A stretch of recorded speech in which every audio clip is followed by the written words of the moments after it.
I think we got everybody. We'll go ahead and call Morris County Fiscal Court to order August 7th, 2018. First on the agenda, Scott Brown, ABC Quarterly Report.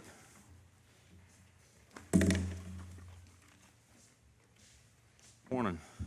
Morning. For the quarter from April 1st to the end of June, we took in $86,985.55. It's 47 establishments, but some of them did not open before the end of the quarter. So, and then that's taken into part. The credits that was used was $7,738.64.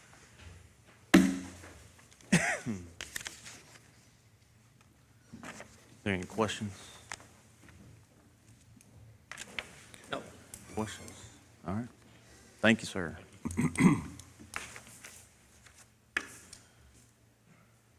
Let's see, on the correspondence, just to update the fiscal court, it's not an appointment, but Jason Accord submitted his letter of resignation from the Fair Dealing Olive Fire Department Board.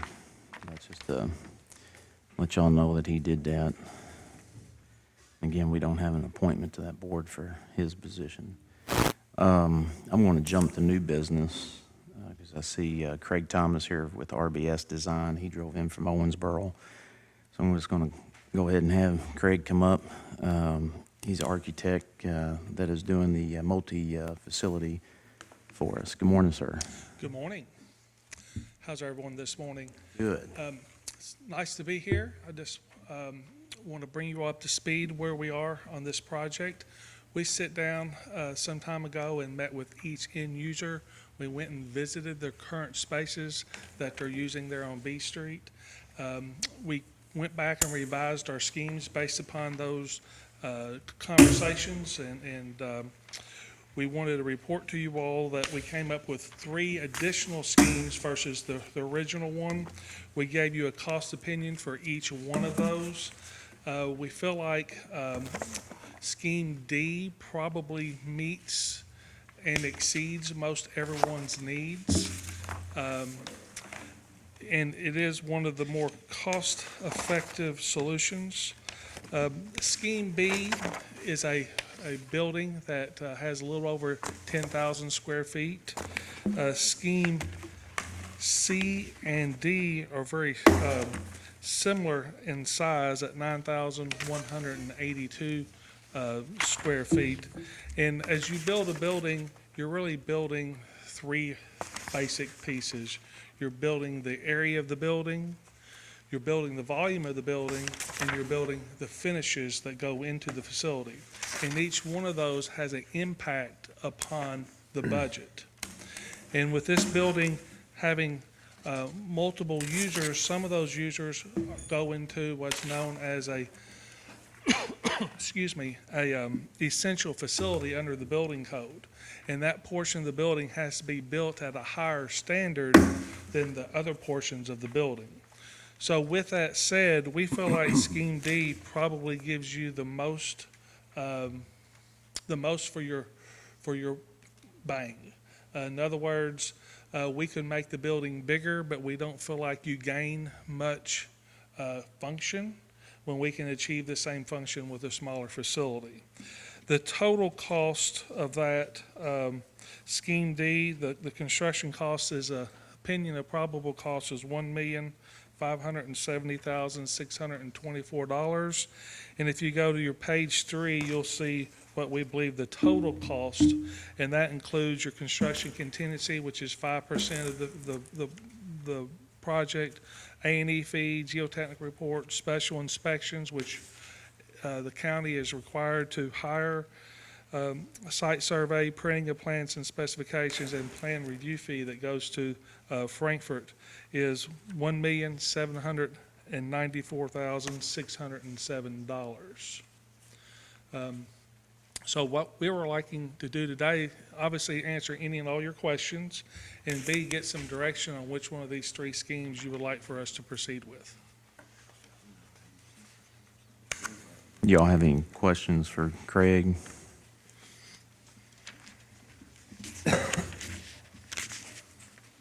Is that a good maintenance area for you? Is that adequate for you? We won't be in that building. We've budgeted for a separate building for our trucks back at the road department. This is the county maintenance area, and if you go down to the where they're currently renting, this space is based upon their input where they wanted 2 bus lanes. It meets all their functions and gives them area in between their vehicles to operate and set up equipment. And so it's got the director's office, a break room, and the break room's a little bit misleading because the employees will actually use that. They'll have a desk and things in there, so it's not your typical break room. It's where they go and eat lunch and they gather. And the restrooms, and they also have a shower area that they'll be able to use in case they get contaminated with some type of chemical, et cetera, et cetera. So it is a little bit bigger than the current space that they're renting, but it is laid out to meet their needs. You may have mentioned it at the beginning of your presentation, but Craig had sat down with all the entities that are going to be in the facility. And I believe C or B is kind of the what each department wished for. But then when we looked at it from a practical standpoint, C and D is So what. if I can give you a little bit difference between, say, Scheme B and Scheme C. Scheme B, the clerk area, and we're talking about where they store their voting machines and where they set up the voting machines. When we went and walked through their current facility that they're renting, the machines are stored in a very small area. Let's just say for discussion purposes, a 20 by 30. But when they set those machines up, they set them up in the remaining area, which is a rather large area. What they were requesting was for us to put a drive-through bay, a vehicle bay through their space, which would make their space roughly an additional 1,000 square feet larger than it is. The maintenance staff goes out and collects those voting machines and brings them into the facility and puts them into storage, and they also load them up and distribute them out to the voting stations. And so what we would have had under Scheme B is 3 vehicle bays, 2 in the maintenance group and 1 in the clerk. Since the maintenance is doing the transportation and the spaces are adjacent to one another, it didn't make much practical sense to add a 3rd vehicle bay into the building. So we felt like we had their space right sized without the vehicle bay. The people who are going to be doing the work is adjacent to them. They can use that vehicle bay, and those 2 spaces are connected. And one of the things that Judge Neal and I have talked about since is that we have a training room in 911 area, which is on the other side of the clerk space, that if they needed additional space on those few occasions they're setting up those machines, they could, in fact, we could put a door between those and he could communicate with Donna and take that technical media training area to set up the machines. Also, he still has the large maintenance area on the other side of him that he could take that space and set up machines as well. So there's plenty of space there to achieve what they were asking for. Otherwise, the only change that we made when we went from Scheme C to Scheme D is that we took the restrooms that were between the maintenance break room and the coroner's office, and we moved them over into the clerk's area to create those restrooms, and all 3 of those entities would share them in Scheme D. What we're probably going to do is look at those restrooms. There's a little connector corridor, and I'll walk up here and show you on the screen. I think thinking about rotating those 2 restrooms 90 degrees and then move the shower up the page, which then would give more room in the clerk's office. And if you don't mind, I'll walk up here and show you.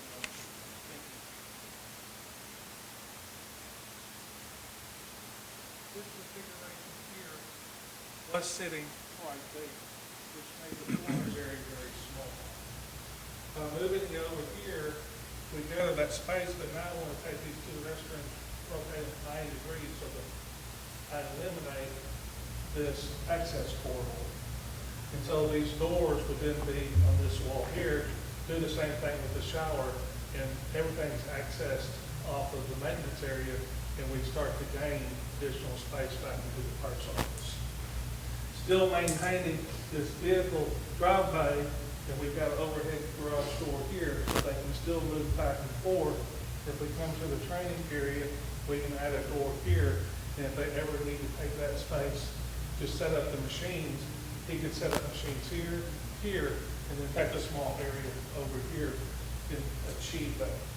Versus in the other scheme, you basically put another bay, and we made the building 15 feet longer to have a drive-through bay in the clerk space. We have an access door from the coroner's office into the maintenance area. We don't right now, but there's one we're gonna be adding so they can get to the restrooms. And we're actually thinking about taking the drop-off cover area off and omitting the door here, since we have vehicle bays here, just bringing the access from inside to the maintenance garage. Therefore eliminating some cost to build this covered canopy and then making their access from inside the maintenance bay. As long as it's not full of trucks in that time. So they would have to set their trucks up and leave the bay here open so they could back in and do access.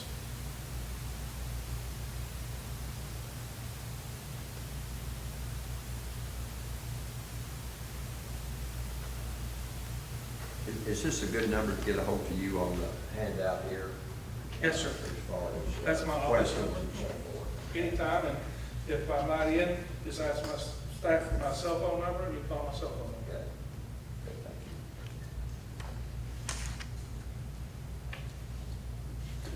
thank you. Any other questions?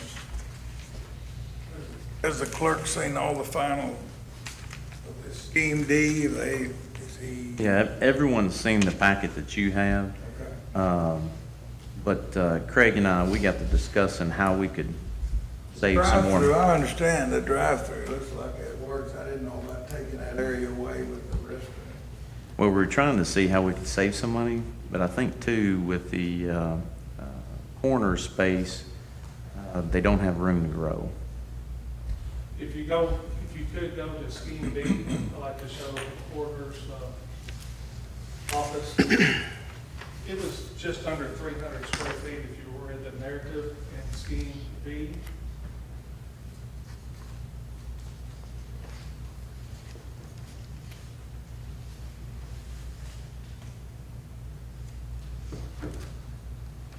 That's still scheme B.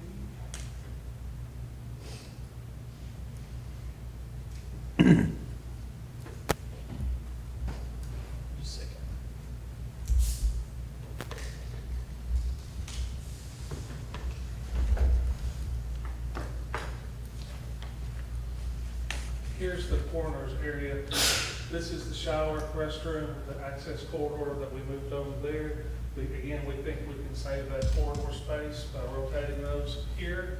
And as you can see, we've got two-person lockers here in the corner. They would have no additional capacity to ever add a third two-person freezer, refrigerator. The office area is very small. It's roughly about 8 feet wide and maybe 10 feet tall. And the diver table, if you look at the entrance, we're very small, so to bring in a gurney, it's going to be hard to operate around the space. So it made sense to make it a little bit bigger. And that's where we came up with the idea of moving this over to here. Using this part of the clerk's area when we do that, for them to store the machines, and then they have everything above that when you go to scheme D, above that to set up the machines. Again, they store those machines in a very small area. Thank you, whoever's manipulating this. Any other questions? I think, Bob, to answer your question, everyone's seen these schematics, but the suggested changes as far as trying to save some dollars on this design and giving the coroner's office a little room to grow. That's what Greg is discussing today. Rotating this, we haven't done that yet. We're gonna work on that once we get direction from you all, and then we'll send out a revised plan for everybody to look at from that perspective.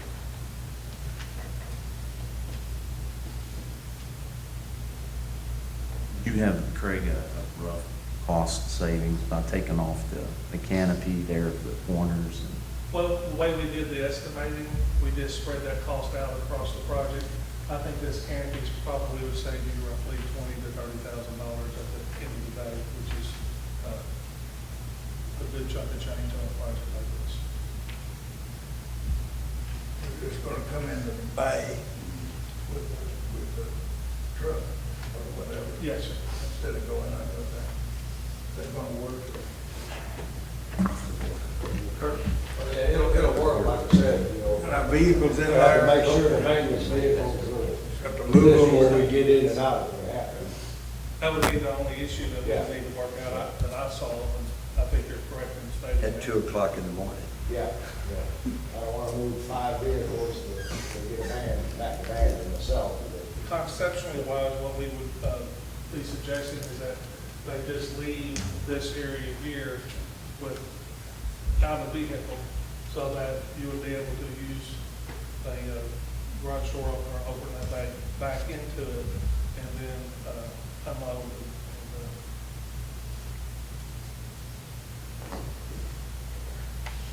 And if for some reason, as we go through the process, that doesn't become evident that that's achievable, we can always come back and put this back on. Well, I like the inside area better than the outside canopy. I mean, that's more feasible to be inside. I think it works better for myself, as long as we can work out the logistics of making sure that we have a body. And, you know, it could come down to where we always say, you leave 20 feet, and we put a paint line on there, you can back the vehicle in so far, you got room to get the cadaver out and do what you need to do, and move forward. It may not be a situation when you have to back the whole vehicle all the way back into the, and I'm One assuming of the that vehicles everything. will probably be parked inside anyway, so in winter time, we're out there scraping the windows, getting snow off over the spine of the call, so if one could be staged in there in that small section, that would work great anyway. you could probably get a small canopy, one of those metal ones to park outside. Yeah, that's true too, yeah. There's a lot of options there. Our building is 60 feet deep, so theoretically, you could put 3 18-foot vehicles in one bay and do 1 or 2 vehicles over here and still give you enough room to get in. But I think they only have 4 vehicles, if I remember correctly, because they want to park in. Maintenance. Yes, I could be wrong about that, so just 2 vehicles. So it'd be very easy for them to do that. So It's workable, I mean, yeah, it'll work.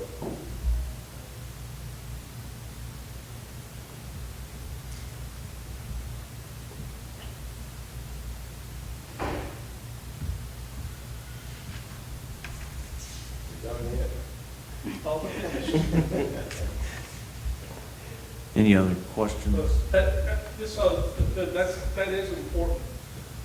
Kentucky is adopting a building code. Right now, that building code is, we can choose to use it or use the code or current code. But come January 1, everything we submit has to be on the new building code. And that building code has an impact on the cost of this facility. So it's important that we move forward and get these plans finished, get them bid, and more importantly, get them submitted so that our clock stops. We have to have them submitted prior to January 1, and I would like much prior to January 1, not December 28th. That's pushing it, but as long as we have them submitted, the clock stops, and that's what code we go under. And so what that means to you all is that 911 and maybe the park area would have to be an essential storm facility, an ICC 500 storm facility, and that's a totally different ballgame than what we're designing. And that's not $20,000, that potentially is a couple $100,000 to the cost of this project. So time is a factor. What is your next step to finalize things and make these changes? Well, when I come out of here today with direction, I can make the changes we talked about within a day, get them back down to the judge so he can get them distributed. And then we probably want to come back and sit down with the end users and go over it one last time. And then we would step right into moving the project forward into contract documents.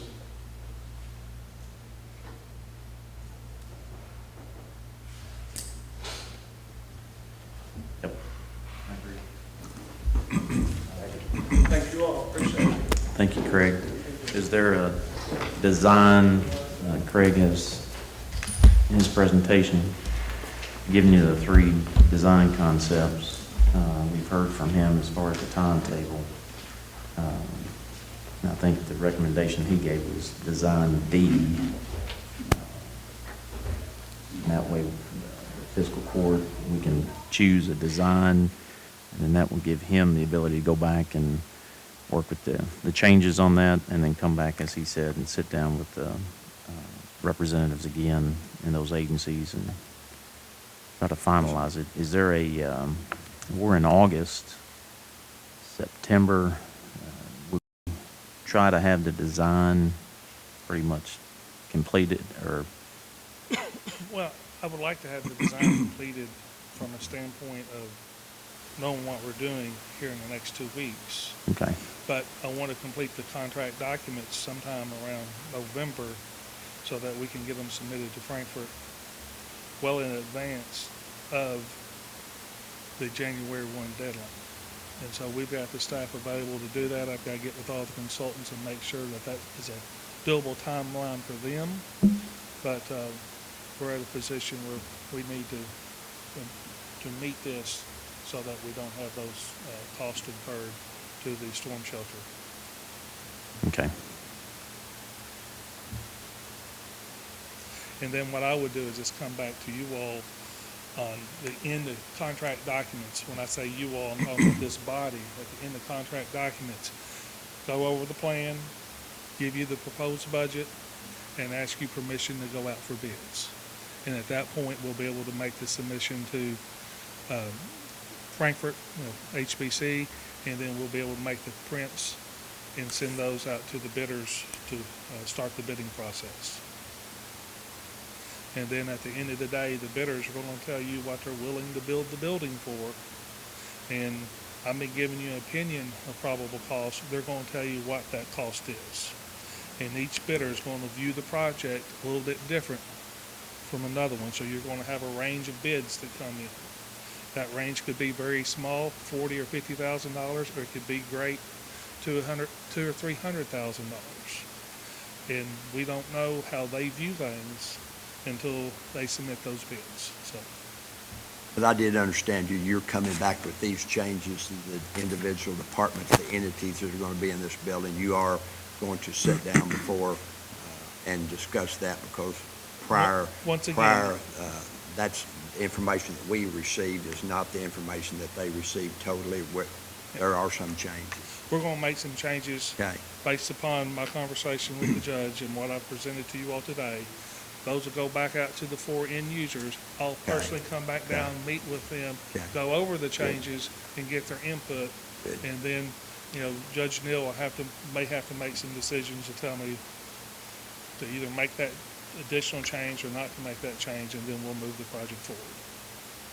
And I'll make sure that he has a set of documents where he could just share that with you all with the final plan, if you will, that we're moving forward with. Good. So is there a design today that we want RBS to move forward on out of the 3 that were presented? His recommendation, I believe, was D. Well, I have no problem with that as long as he meets with the department heads and hears their concerns for the changes. Knows the clerk's office has enough, thinks they have enough room to set up the machines. I know it's important to them. I know we only do it occasionally, but it's important to get those machines. There's specific things requirements they have to meet in order to be sure those machines are set up and secure prior to an election.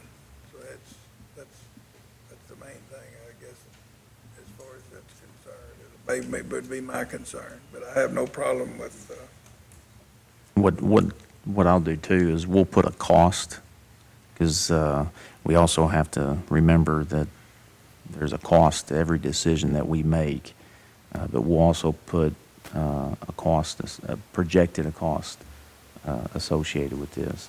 As long as the needs are being met, I mean, we've got to sit down and look at the cost, not only this project, but there's several projects that the county has, and every one of them have a cost, so. but just, let me give you a scenario. I mean, when they set those machines up, it's my understanding that they have to remain secure. And you may know better than me, Jeff. If you move them into that media area, or if you move them into part of that bay next door, it'll be much more difficult for them to be secure. That area inside that clerk's area needs to be where they can set their machines up, I think, and not have to have them in other areas, or they'll need to be able to secure those areas whenever the machines go up. Well, if They're required to do they're gonna that. stay there, but I understood that since maintenance was doing it anyway, they would move them into their area and then move them back.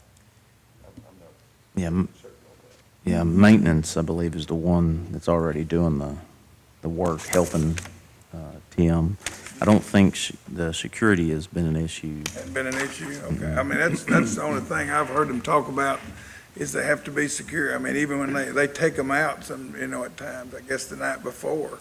I'm not sure how many days before that they set them up, but they take them out a lot of times to the schools the night before, and they have to, there's some way they have to secure them there, I think. I mean, if you look at the current condition that we're in, I think prior to, the maintenance supervisor has a key, has access to it. So, I mean, it's the same procedures, per se, are going to be applied.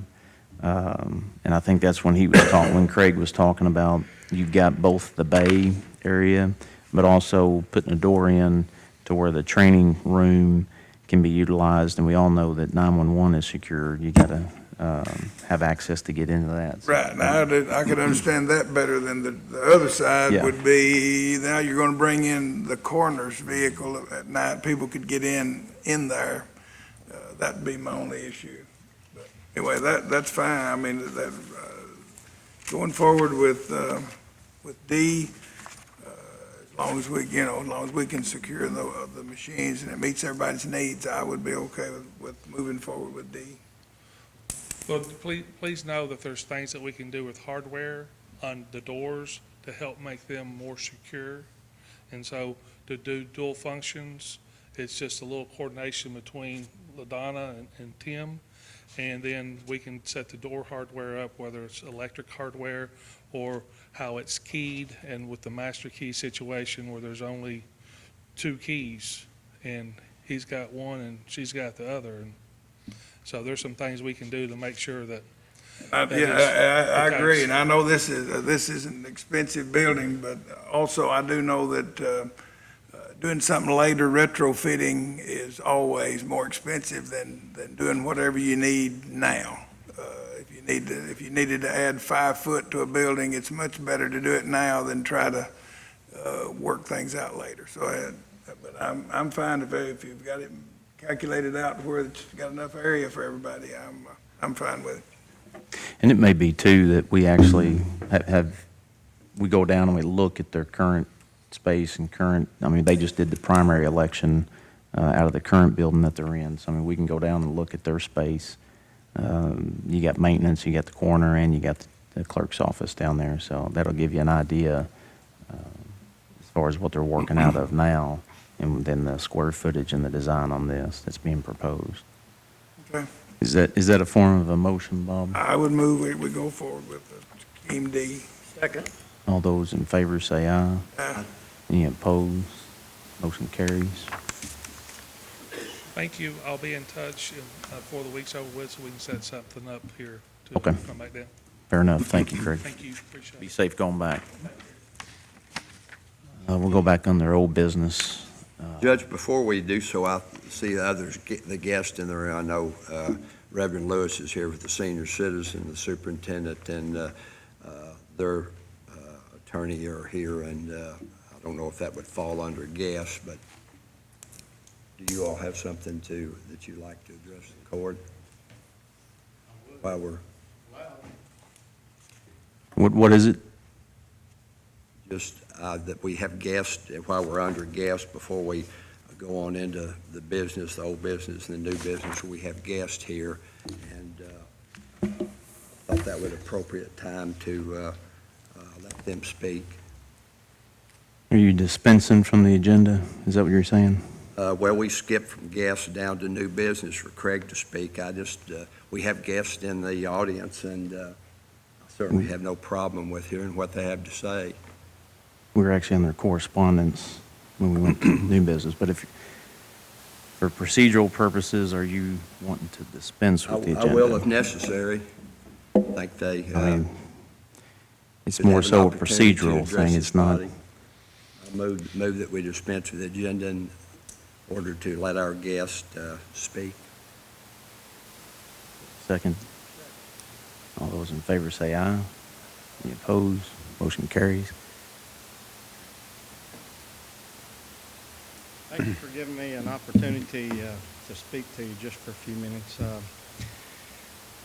We received a letter on July 25th, and I think it was posted on the Fiscal Court Facebook site about possibly the Marshall County Board of Education not being cooperative in the sewer system that we are working towards. And we've been involved with this project longer than the Fiscal Court has. We worked on this project about 10 years ago, one of my first years as superintendent. We committed $500,000 to the Draftonville Sewer Board at that time, and of course it didn't gain traction. They couldn't get grants. The sewer plant started to fail, and you guys took it over. And we appreciate that, because the smell out there was horrible, and we do appreciate that. So about the project started to gain traction again in 2016, and that was thanks to you guys. And again, I appreciate that.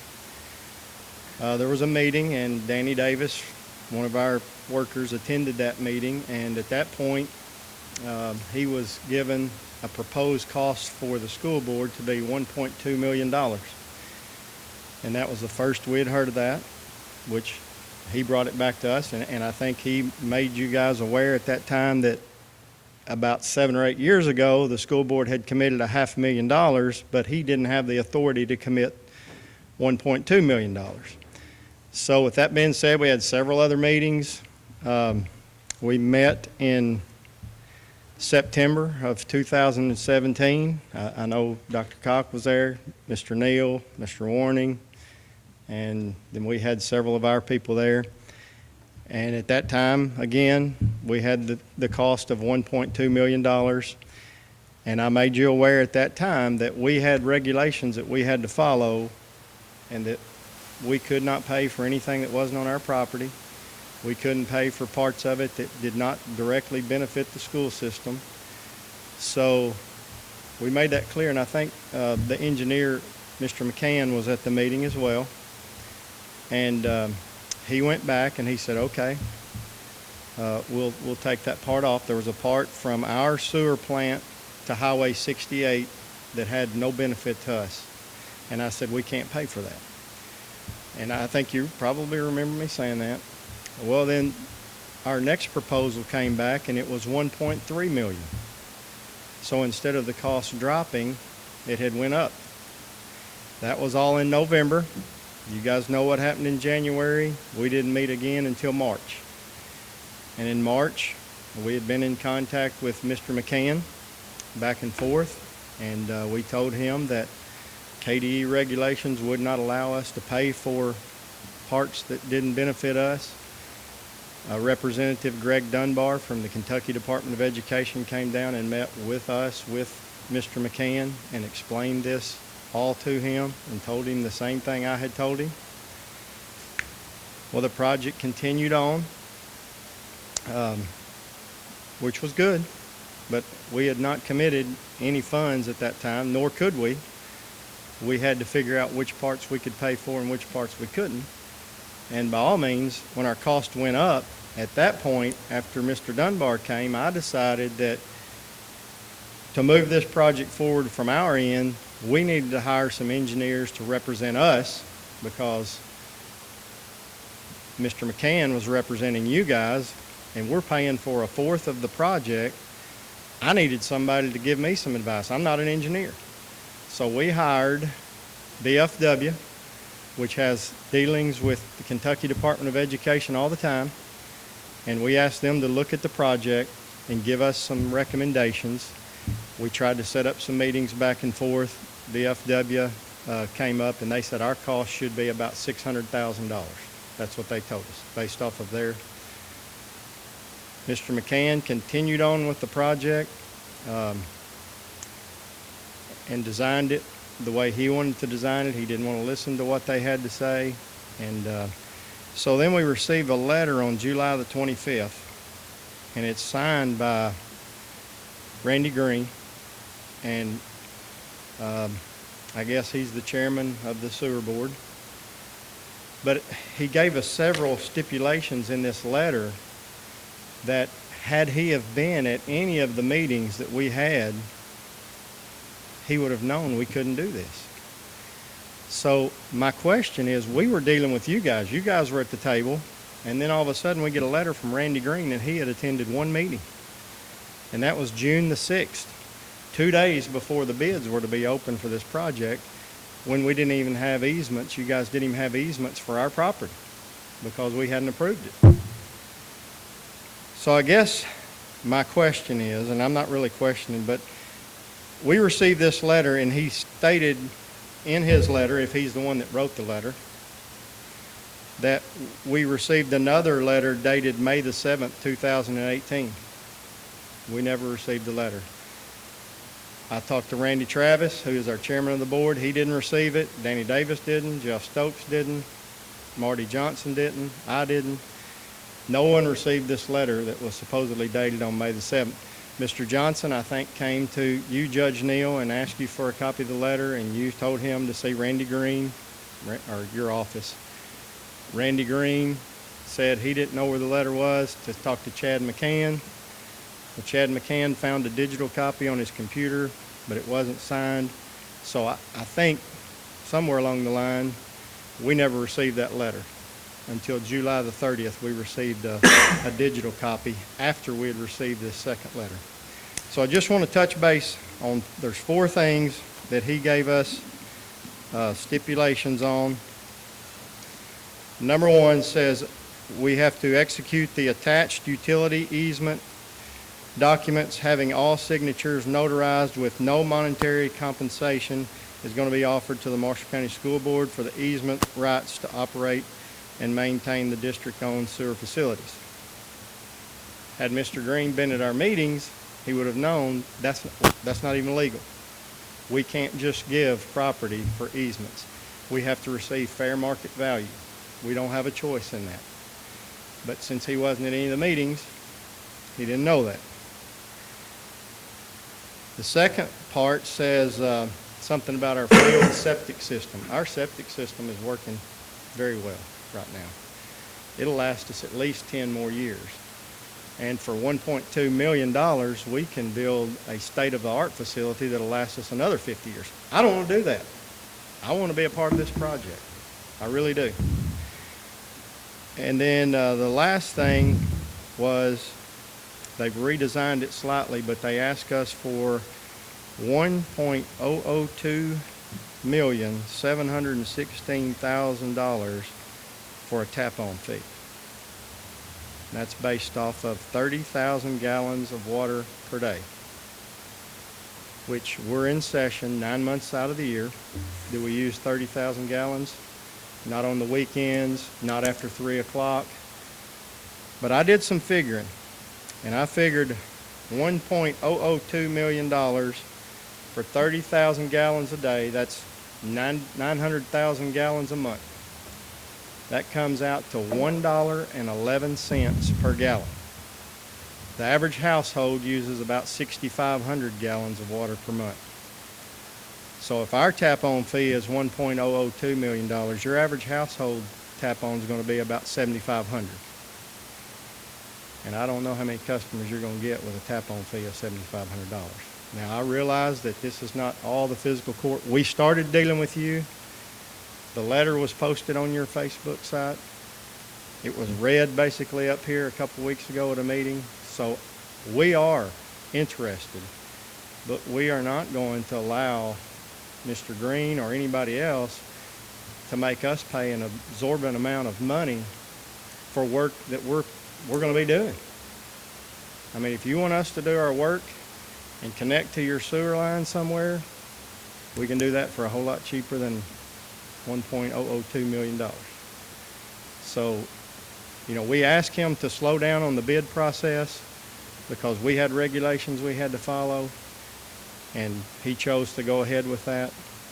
And we are interested. I'll be glad to deal with you. We'll be glad to sit down and meet with you. We want this project to be successful, and we want to be a part of it.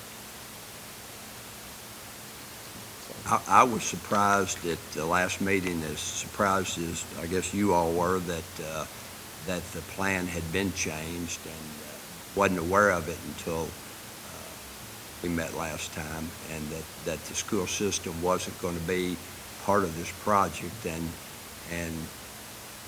project, the exact same thing happened in 2010 and 11 when the fiscal court at that time loaned the sanitation district monies to get the plant back in compliance with when the engineers left. Their recommendations were to do the project as it's being done now, to go out and hook up to the high school, Christian Fellowship, and loop back, which was the intent of this project, just going to see it from start to finish this time. But it's my understanding, talking to the engineers that did the project, the firm that did the project back in 2010 and 11, that unless we had the bugs, no matter what we did in the Draftonville area, with the nature of those customers out there and the grease that going in there, unless we have the good bugs or the flushes from the high school, not only being our biggest customer in that we're not going to have the flow necessary, or is the project going to fail again. So I was concerned, and I'm not an engineer either, but I was told at the last meeting that the flow would be sufficient without the high school. I don't see how that's feasible. Like I say, I'm not an engineer, and I hadn't seen the numbers, but I do know that we need those bugs. People that are engineers that I've talked to that did the project in 2010 and 11 with the recommendation to go out and make that loop then, that never did happen. But that's one of the things that our engineers caught that I would not have caught was the proposed sewer line cuts right through the middle of some of our property. And what our engineers said was that property can never be used to build or anything else if it cuts through the middle of it. And I let Mr. McCann know that, and he stated to me, he said, well, are you planning on an expansion? I said, I'm not, but 50 years from now, right, there may be a plan, and they may need that property. So there were just some concerns like that. And again, I appreciate the fiscal court getting involved. You've done a great job of the odor in the area, and we do want to be a part of it, and we do want to sit at the table and do our share, but we can't. I'm not going to pay for a fourth of the project and not have some say in where the lines are going to be on our property and some things like that. So just wanted to share that and get that out, because I do know that we were looked at as the ones that's dragging our feet, and I just wanted to let you know where we stand. Can we, do you know your temporary permit, the expiration date on it for the school? We have 2 more years on it. How confident is the school that the Department of Water is going to renew that? I'm pretty confident. The concern, I think, is in that permit, it states within a mile, the school has to tap on. There's already a line for the school to tap on. So, I mean, all this stuff that we're talking about, the school can actually tap on to the sewer district. It's in a totally different direction, which is going to cost more money. And that's per the permit. The redesign, what we're doing, and I said it in the first meeting that we sat down, this expansion is not for the school, it's for the district. That district was in horrible shape. It's in your district, Johnny. I mean, we've been out to it. If you've gone out there and looked at it, we were septic. This project has been discussed but never executed. Moving this forward, we can get into all I mean, this is a fiscal court. We don't run the sanitation district, although we were running it out of my office when I first got elected. We've since passed it on to the board. Randy Travis is the chairman of that board, or Randy Green is the chairman of that board. They manage that district. I think the biggest concern in the room that we all have is the actual, I think, the permit for the school being renewed, which would have a direct effect to the kids in that school. And that permit states that by law, you have to, KAR, you have to tap on today. I mean, and that's what we're trying to do is save you money. Well, I don't think a $1.002 million tap-on fee is going to be saving us a whole lot of money. If you go by your permit, it's probably going to cost you more than 1.2 to get to the line where it's at right now. The question is the door is still there. The opportunity is still there for the school to get onto the sewer. The sewer district has got to move forward. That's what was presented in the last court, that this body unanimously awarded that contract to the contractor to move that project forward. The decision is up to the school when you're going to have to communicate with the district, not the fiscal court. We want the school to tap on based off the school's permit. You're required to tap on, and we're laying that expansion plan out to where you're going to have a cost savings. We would have been glad to communicate. It came to one meeting. If you go back and you look, Trent, we've been sitting down when we formed the committee in 2016. You had a retirement, you got a new individual that took over your facilities. We actually merged the two districts into one. We created a new board, and that put a chairman and a board in place. So there was a lot of changes. Has anybody reached out to the chairman of the board since? Because to my knowledge, yes. To my knowledge, no one's reached out to him. To be honest, I didn't know he was the chairman of the board until we got this letter. Well, the board's been in place, I think, since October of last year. Is that when we formed it? I guess my question is, if they're in charge of it, why weren't they the ones at the table with us when we were doing this meeting? The last meeting, the board was at the table. The chairman was there. I'm not. June the 6th, he was there. I agree with you. Yeah. Bids were to be open on June the 8th. He had not been to all the other meetings where we had discussed all the regulations we had to go by. The question still is today, if the school, the opportunity for the school to fulfill their permit requirement is there. The sanitation you can tap on today per the KAR requirement, or when the expansion comes through, you can tap on then. The question is up to you. You got Bacon Farmer Workman to work out those issues. But as far as the project's moving forward. Hey, I'm glad that it's moving forward, and if we get Bacon Farmer Workman to design it the way we need it to be designed, that's perfect. But then I'm not going to do all that work and pay for all that work and then pay a $1.002 million tap-on fee on top of that. I mean, that's you're going to have to work that out with the district, not the fiscal court.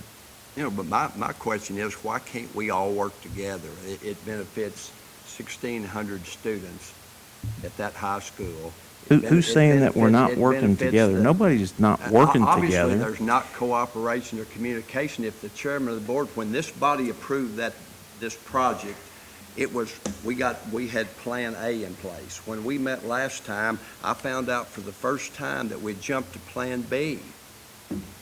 No, if you No, look, if you the look back, chairman of the board, it is the money that this body is responsible for that's financing this project, and we should be communicated with. I did not have one single idea that we'd gone to Plan B to bypass the high school, and if we do not have that flow, that project, how many homes are we're gonna serve if we bypass the high school?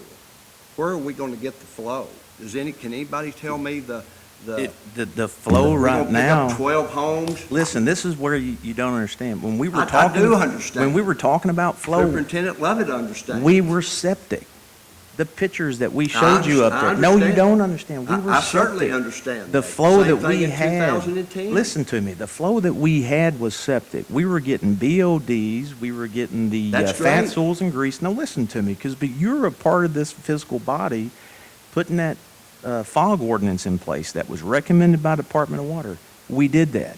Everything that Right. we did for that district, they are operating within their permits. When we were going back with this project, we weren't operating within our permits. I Go was talk there to the when the Friends of EPA Chestnut came. Creek. We were contaminating that creek. We're no longer doing that. The flow, they're within their permit. We don't have a flow issue. We put the fog ordinance in place, and we put Jonathan out there, who went business to business, made those personal contacts, changed. We took 20, I think one restaurant had over 25,000. No, that's you're going to listen to fine. me. 2,500 BOD levels. Our permit for that district was 300. They reduced it.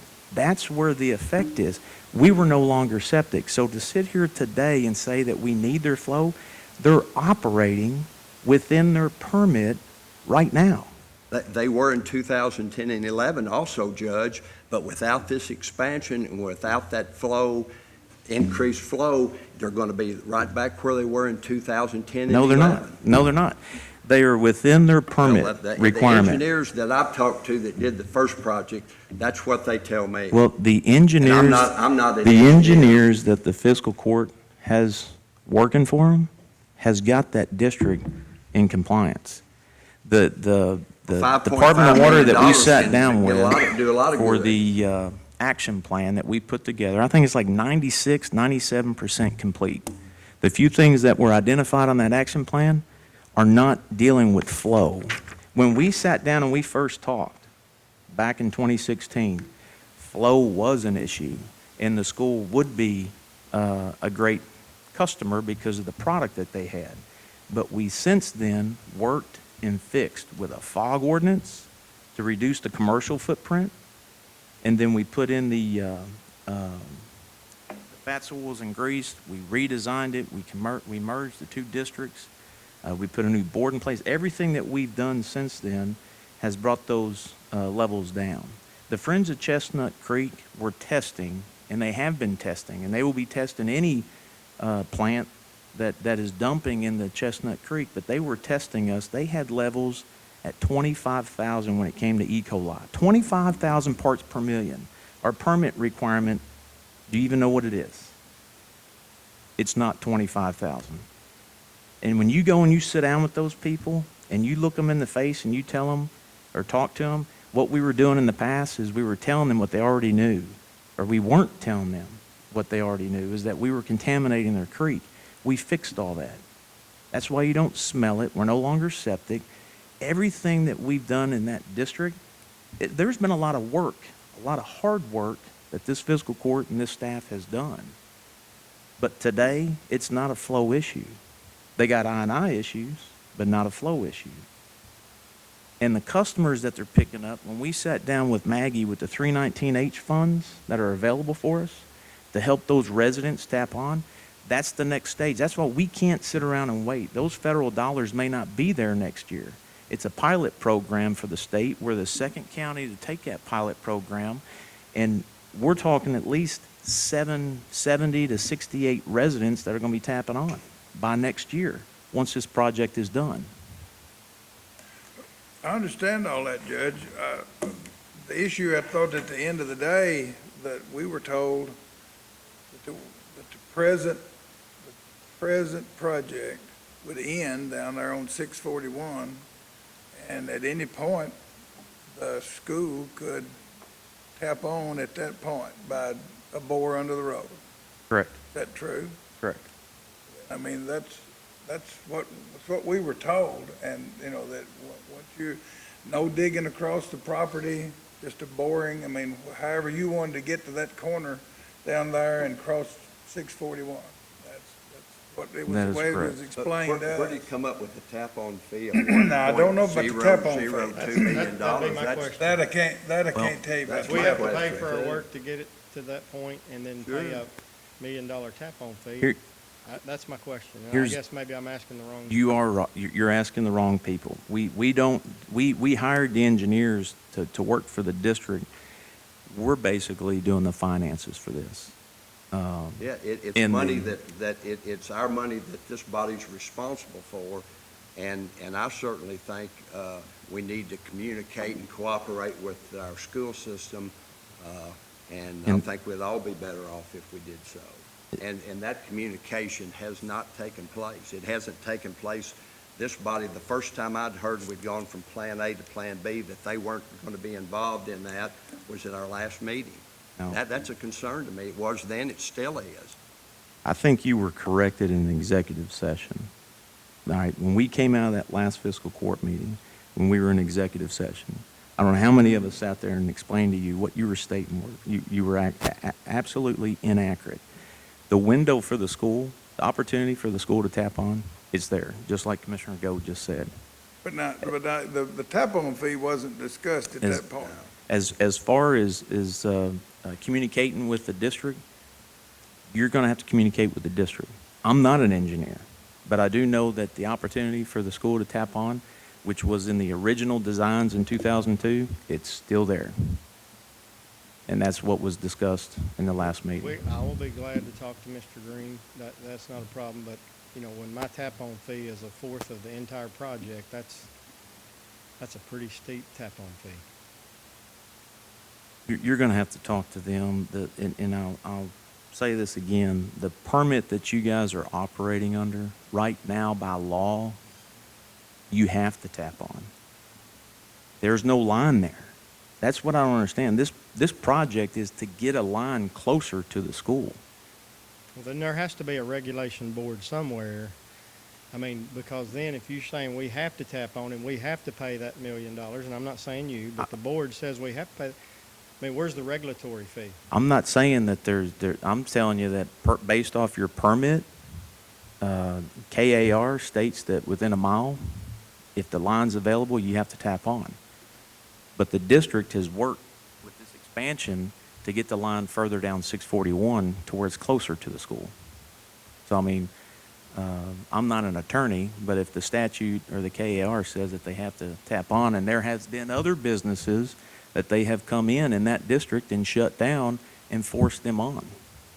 But there's Certainly the also reasonable regulations fee. that we can't pay for anything off of our property. So if it's not to our property, then we couldn't pay for it anyway. You're gonna have to talk to the, I mean, I will. there's been so many changes. There has been, a new rate committee put in place.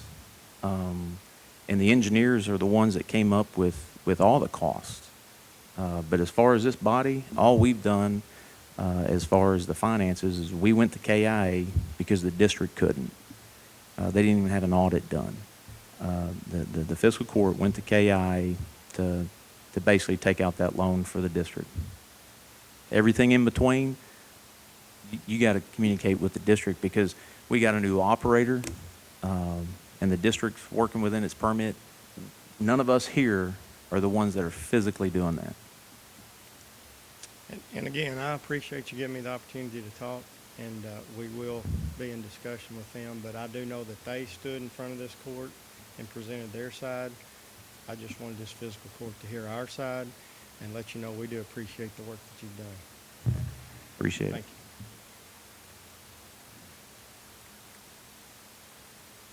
you. Under old business, approve the Can we minutes. identify our other guest and while we dispense of the agenda, so the Reverend Ken Lewis does not have to sit through the remainder? Just a little bookkeeping. I think it's about some titles and apparently. Can you step up here and speak to the mic, please? Thank you.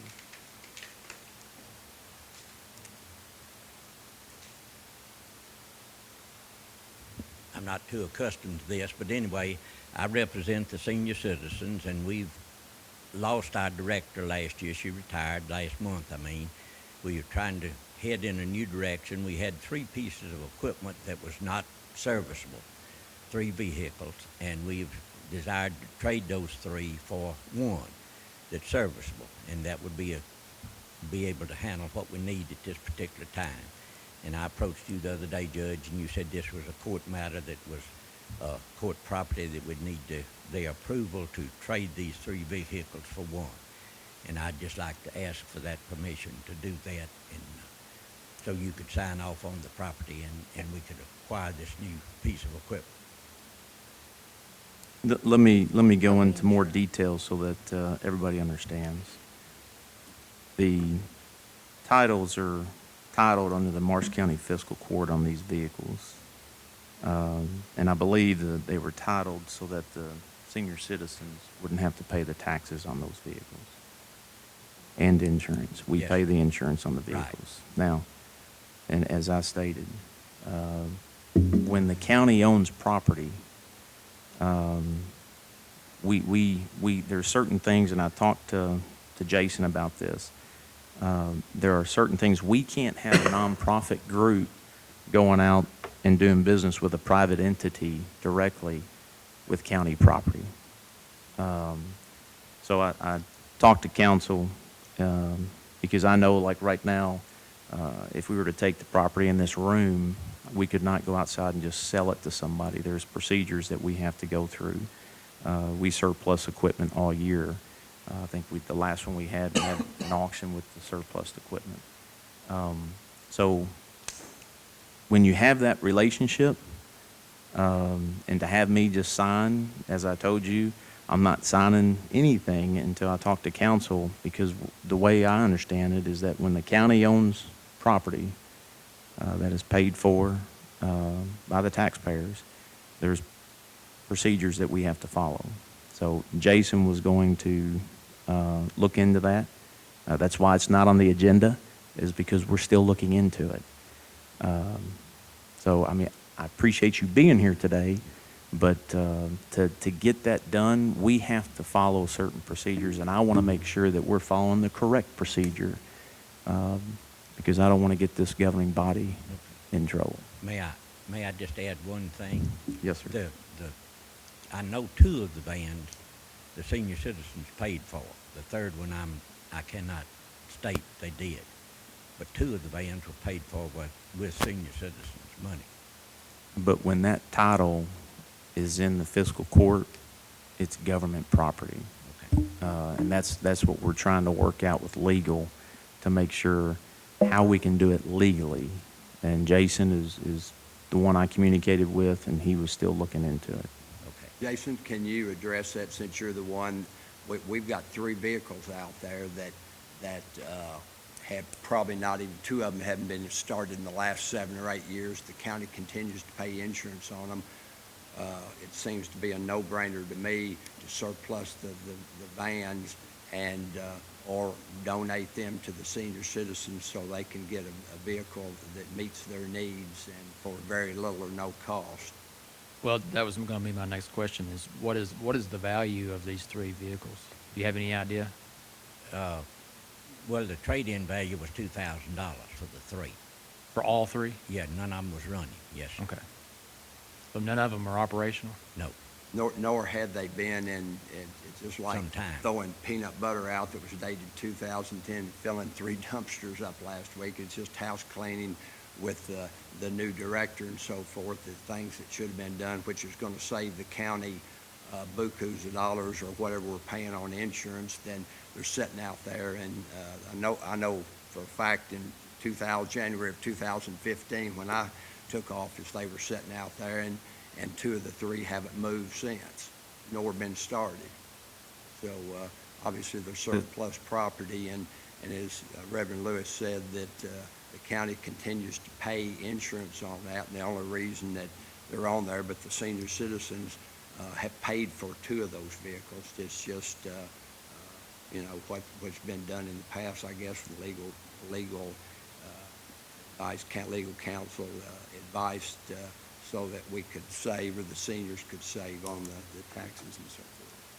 Well, I mean, surplusing would be one of the options that you have, but the senior citizens are also one of the groups that are on the annual list to, whatever you call it, on the charitable contribution list.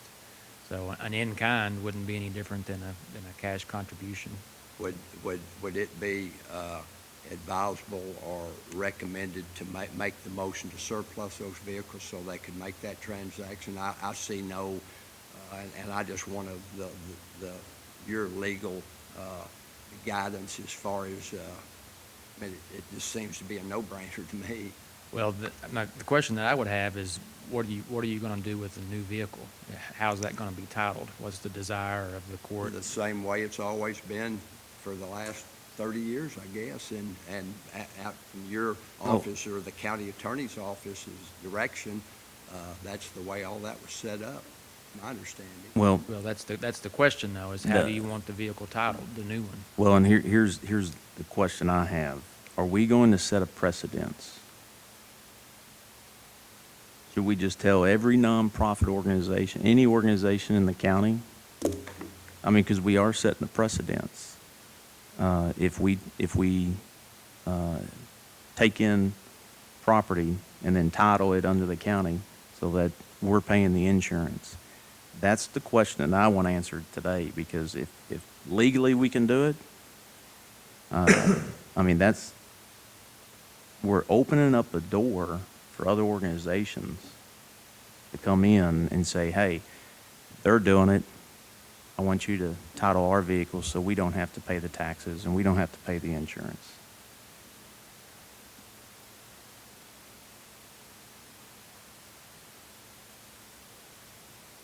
I mean, if we're gonna have that discussion, let's have that discussion, because that is the question I had.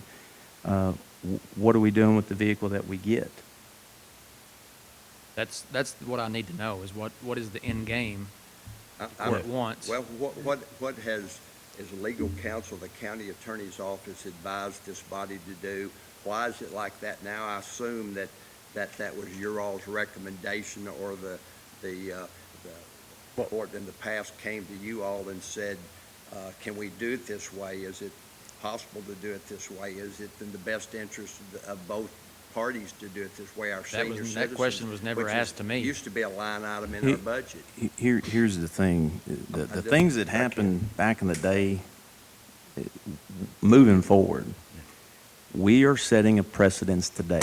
The precedence that was set however many years ago, I don't think any of us were here. Moving forward today, we're going to set a precedence. And that's the question that I had, and I know that's the question that legal has.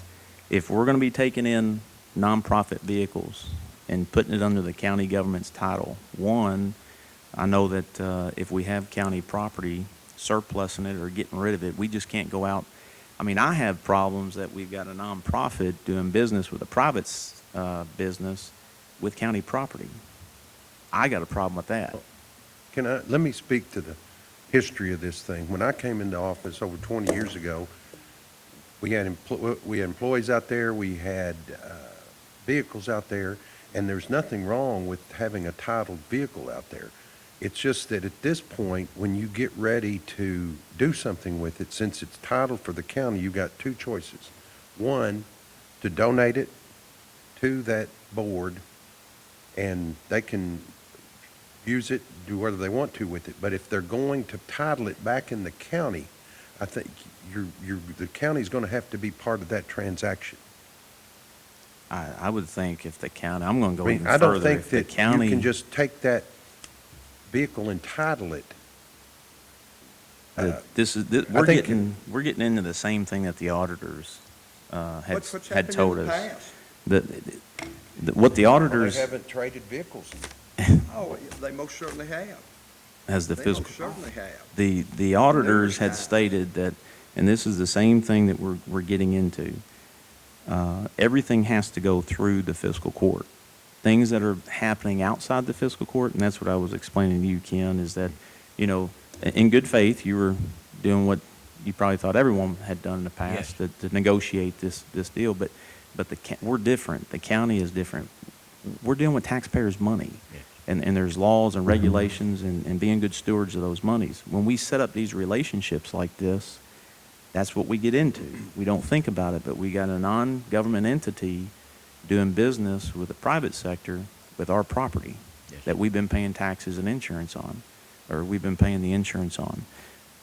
Making decisions today, the auditors said everything has to go through the fiscal court, but we're opening up that door to where essentially any organization can come to I us. think that, I mean, the precedence is not the legal issue. The legal issue is you can do it the same way it's always been done, but it needs, if it's going to be titled here, it has to flow through here. Exactly, and I understand That's what that, I'm but how saying. long does that process take to do that? These people have a need for a vehicle. They deliver 50 meals to people that can't come to the center as part of the federal program. Can I ask Ken? How long can that, does that process take place for you all to give us a recommendation so that we can proceed with it? The This grant seems like a application, no-brainer. the grant application, and I think the grant application is a great opportunity to solve this problem. The grant application that the senior citizens just requested, did it not have a vehicle in that grant application? If as Commissioner Cox says, that y'all don't have a vehicle. I think, I don't think so. I can't answer that. I mean, It did we, not. we just, Okay. we just wrote the organization, I think, $92,500. Yes, sir. And we're sitting here today talking about three vehicles that are worth $2,000 on a trade-in for a van. And I think that's what that grant application that we were talking about, those are the types of projects that I think the fiscal court would love to see, is that if there's a need for a vehicle, then, and you can actually modify through the grant application with those monies received, you can modify the request within that grant application to spend some of those monies for a vehicle. May I just add one thing? As I said, these three vehicles were not serviceable. We run two every day on the road. We have to have two dependable vehicles. The two that we've got are old, but they're serviceable. Right. Okay, we need a third vehicle as a backup. Something happens to one out here on the route, we've got to go out, get that meal and deliver it because we are under a time limit as to doing that. So we had to have a vehicle that was capable of doing that. We also transport people back and forth to the center, and we were without a vehicle to do that. So we had to use, that's the reason we needed the one. So that's the reason we traded the three. And as I said, like I asked you the other day, I wanted to know what to do in the future we don't have to deal with this in the future. Right, and your organization is not any different. I mean, the veteran support group with Yeah. the van, our van is basically, the VA doesn't supply the van. We have to actually go out and get the van. Yes. And then once we get it, we have to turn it over to the VA, and then the VA will reimburse us. But getting that van, that cost is on us, and we have to go out, we have to fundraise for it. We have to try to raise those dollars so that we can get that van. Is the senior citizens doing any fundraising? At the present time in the last month, and we have plans, yes. Okay, because I know that burden is not, and that's why I say we're opening up a door with the other organizations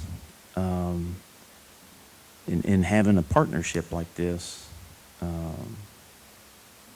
And that's why it wasn't on the agenda, because I asked Jason to look into it. How long does that process take? Well, Look let's into? just go- You gotta tell me what you want. We're spending taxpayers' money to insure vehicles out there that hadn't been started in 10 years. Okay, let's get to the legal issue. You We want to just need to clean trade it two up. vehicles for one, The senior citizens want to. three trade. vehicles for one. Yes, sir. And there's going to be extra money owed? There's- Who's going to pay, are The these going senior to pay for that? citizen's going to pay for that. And what is it, Ken, under $4,000? $3,800. $3,800. Okay, you're going to pay, I mean, the county, if you're gonna do this from a legal standpoint, if they, since they are county vehicles, it just, whatever, it doesn't matter who cuts the deal, it has to be approved by this court. Now, as far as the precedent, it may be setting a bad precedent, that's policy, that's not the yes. legal issue.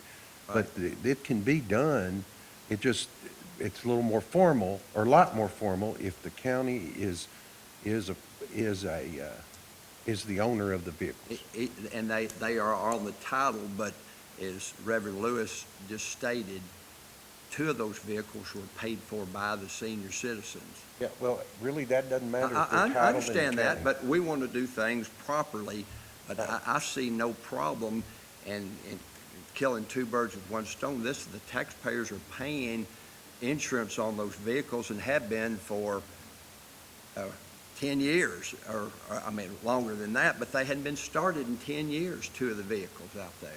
So we're cleaning up, doing some housekeeping with the new regime and directors coming in, and that was the board decision out there. And if they need approval from this body, I'm certainly willing to make the motion that we take those vehicles that are not serviceable and allow those people to do what I think is a no-brainer. And is there anything wrong with that legally? Legally, as long as it's approved by this court. And let's go back to when, I Ken, move that we do so. Ken, when you came to my office, Yes, sir. you asked me to sign those titles. And I said, I'm going to look into it because I don't think that I can just sign titles, and that's when I looked for the council. I actually, I think, did I talk to you last night or this morning? I can't remember. But either way, what was it? Last night. Last night. That's why it's not on the agenda, is because he was looking in to options that the fiscal court had. So I just want to make that clear. There's a legal way of doing things. And as I tried to communicate, I sent you a message to give me a call, and I didn't get a response. The things that we have to deal out of my office, I've got to make sure that we're doing it the right way. All things, going back to what the auditor said, all things has to go through the fiscal court, and this is one of those things. But If that's why the legal counsel's here, and that is after what I've heard from him, that is my motion to allow the senior citizens to proceed, and I can't see it as anything but a win-win situation. Proceed to do what? Proceed to us as a fiscal court to take those vehicles that haven't been running for 10 years, and we've been paying the insurance on them, which I can't see any point of that whatsoever, but that's what's been happening. We've got people, the director that's involved now, Reverend Lewis, and co-chair of the board, to try to put some life back in the senior citizens and to clean up some things that should have been cleaned up a long time ago. It's a no-brainer to me. And Two choices, either trade them or surplus. Okay. One or the other. Move that we surplus the vehicles so And that that we can means make you that trade. advertising and selling. and we advertise them and sell them, which is at the county's Okay, expense. and government entity, can't the government entity give them, just like we did the tractor? That's the reason I said trade them or surplus them. Okay. Let them trade them and work that deal, but if the Okay. fiscal court's gonna have to That's- approve all that because the title is coming back. That's my motion to do so. To let that process begin, that Can you- all can you set s- it up. State specifically what your motion is. Just, I guess it needs to be stated by the county attorney. You know my intent, and you just said, well, that's the 2 options. So You- would you- you You put that dispensed, in the you legal dispensed terms? with the agenda. What specifically is your motion? My motion is to let the county attorney's office put that in the proper language so that, I mean, the vehicles are in the county's name right now, Mhm. okay? So to surplus it, we Well- surplus it just like we do anything else, you put it for sale. and we get the money back. Okay, what did Fiscal we court do gets with the the money back. tractor like 2 weeks ago? What did we do with the tractor from the road That was department? a government entity to another government entity. May I interject something here, please? Yes, sir. To simplify things for us, could that motion be to trade and give us the authority to trade these vehicles? Would that be possible? That's why we have legally? legal counsel. That's what I'm trying to get at, Because It's a county-owned vehicle, though. okay? I mean, are you wanting the new one to be a county-owned vehicle? yes, sir. I'm sorry. I maybe Yes. should not have answered You're that. the chairman of the board, that's, Oh, no, that's your decision. That's our decision, and that's, Yes. there's, I have no problem with doing it. In the past, we had good reason in the past to do so, and I have no problem with doing that now. The senior citizens used to be until last year was a line item in our budget. It has been for a number of years. But I have no problem with I want to do it properly, and if we need, they need permission from this body, I feel like that that's the direction that I'd like to move. What I would suggest, if you're going to do that, you need to have the actual numbers of showing what the value is and what you're trading for and what you're getting. Something that I haven't heard. Okay, 'Cause, so I mean, they can get those numbers. neither have I. That's why I had They Jason can get those working on numbers this. that you just stated, what you asked for, send them to your office, you can review them, we can do this in a timely manner.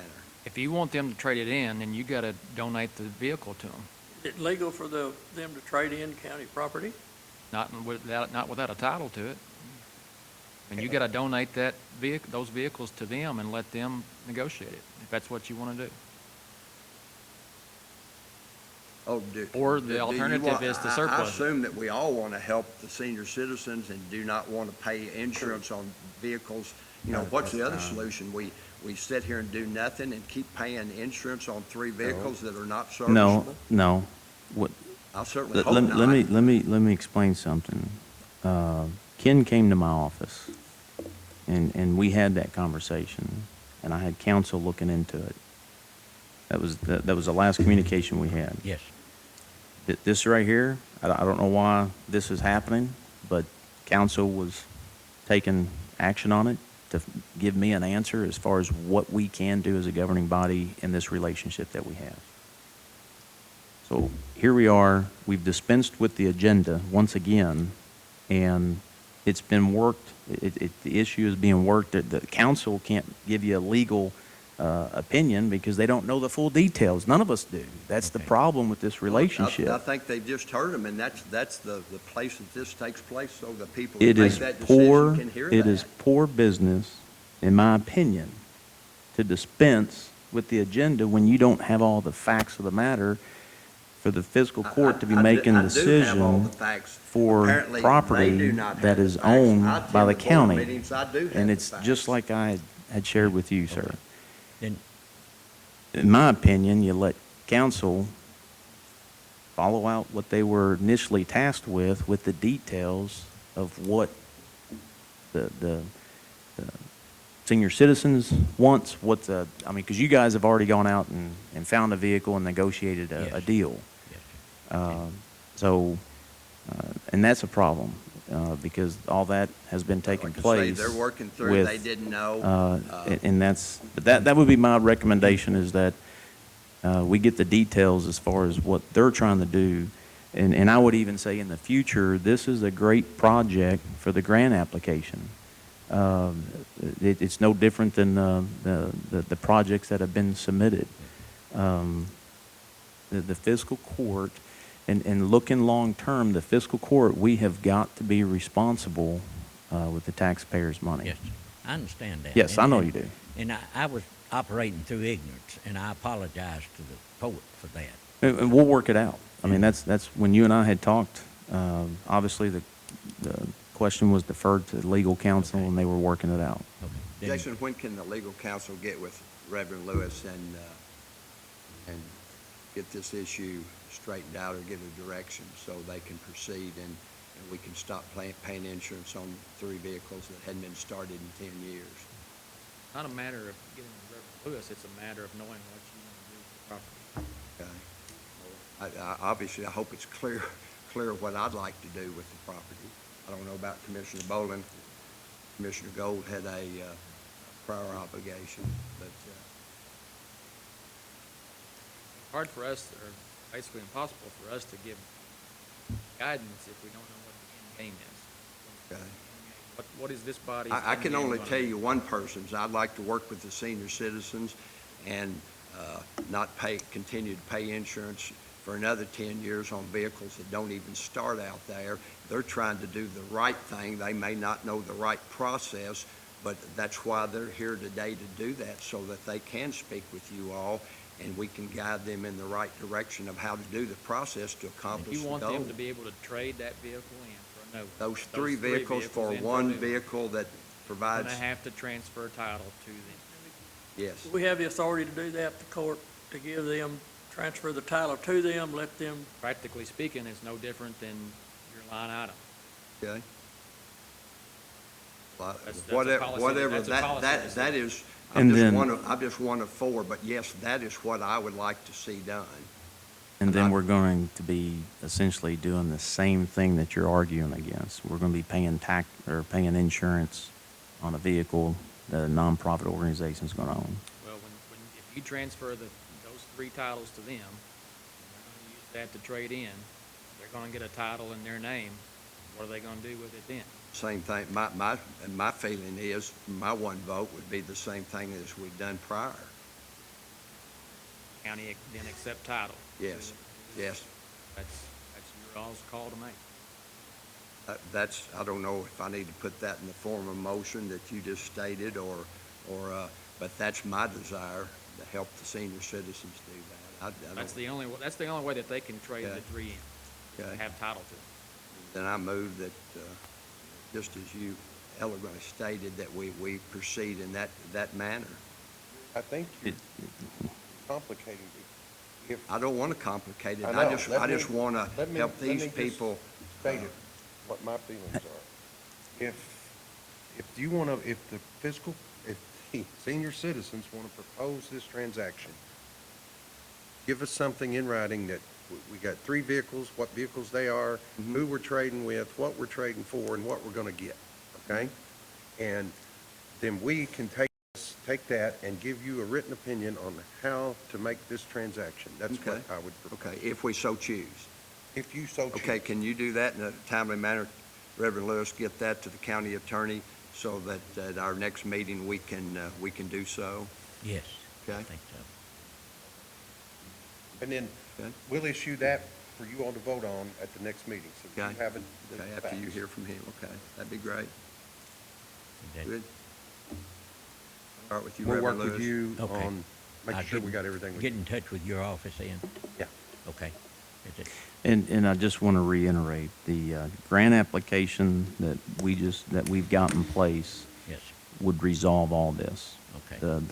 The senior citizens can apply for those funds to get a vehicle and to carry their own insurance. I mean, that's presentation that you attended here in the courtroom that day. Yes. That's the goal. Okay. The organizations that have, and I think yours has at least 96, 98% funds from government, those that were here, those experts, Dr. Weber and Dr. Long, they expressed that is not in today's workings, that is not a good situation to be in. And essentially what you're doing is the organization is coming back to the fiscal court outside of what we put in place and asking for more monies, and having that relationship.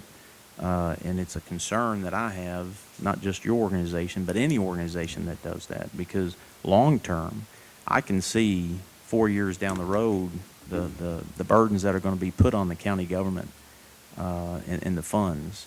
How are And- they asking for more funds? You're not asking, Reverend Lewis, am I mistaken? You all are not asking for more funds. Not additional, no. No. You're no not additional- asking for funds, you're asking No. for the fiscal court to take ownership in that vehicle Yes, and pay the yes, insurance. yes. But they're presently and- doing that now. And there again, And two of those three vehicles were paid for by the senior citizens. And Yeah. all, Just the all I'm saying recommendation is of the that, county attorney's office the government, has when- to do so. as Dr. Weber and Dr. Long expressed in that meeting, when majority and senior citizens has a large percentage of their monies Yes. that comes from government, and the burdens that are being put on our budgets, is gonna translate to your operations. And that's why it's important, as they said, that the organizations have to have ownership. They have to get out and they have to fundraise. I mean, we're doing it with the veterans. Our van is in bad shape. Yes. We've got to go out and find a van. We've got to start a fundraising initiative to raise monies so that we can get a van that the VA will accept. So I just put that out there. As I said, of course, it's been dumped on me Sure. as of the 1st of July, and I'm ignorant in that respect. Well, you're And not. I apologize to the court again for, No, but not knowing it's, what to do, but Well, we're here. We're here to help. We've got Weber and Long and Mr. Watkins to help those organizations learn. yeah.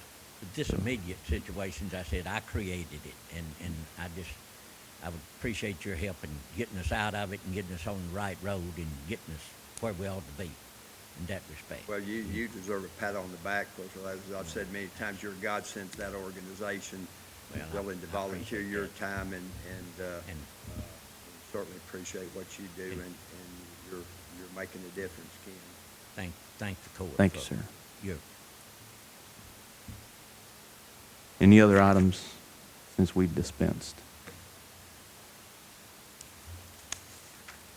Our guest has spoken, and certainly. We'll go on to well old received. business. Approve the minutes for July 17th meeting.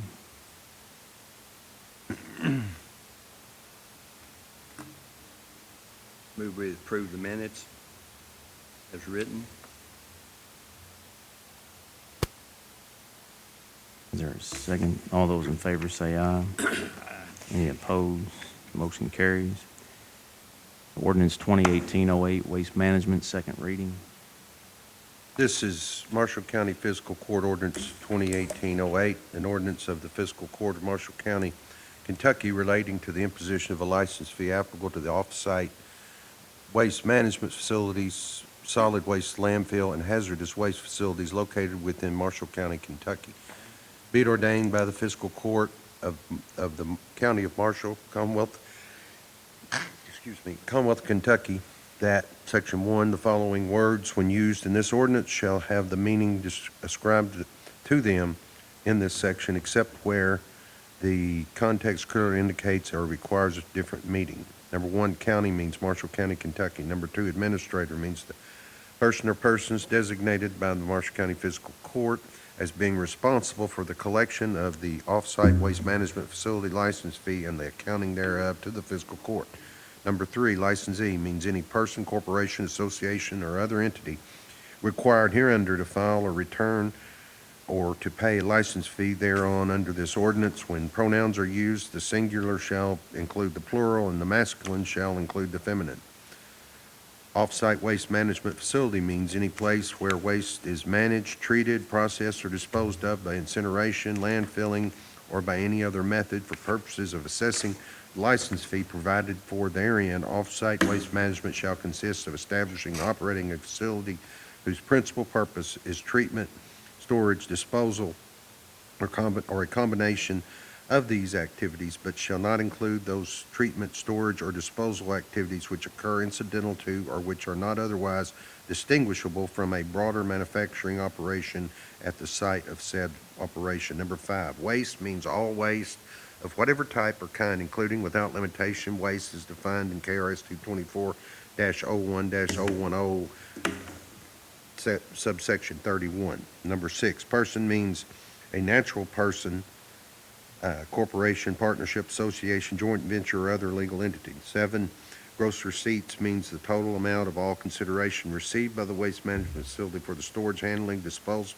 or treatment of waste from whatever source valued in money, whether received in money or otherwise, without any deduction for any expense or cost of doing business, including without limitation the following: the cost of materials used, labor or service costs, interest paid, losses, or any other expenses in connection with the operation of the facility. B, taxes or other license fees of any kind paid by the facility. Or C, cost of professional services of any kind incurred by the facility. Section 2, the ordinance shall take effect upon passage by the Marshall County Fiscal Court upon second reading and publication in the Tribune Courier newspaper. Section 3, and this section is the only section there's been a change in since the first reading, and that is any off-site waste management located within Marshall County, Kentucky shall pay an annual license fee in an amount equal to 2% per annum of the gross receipts of such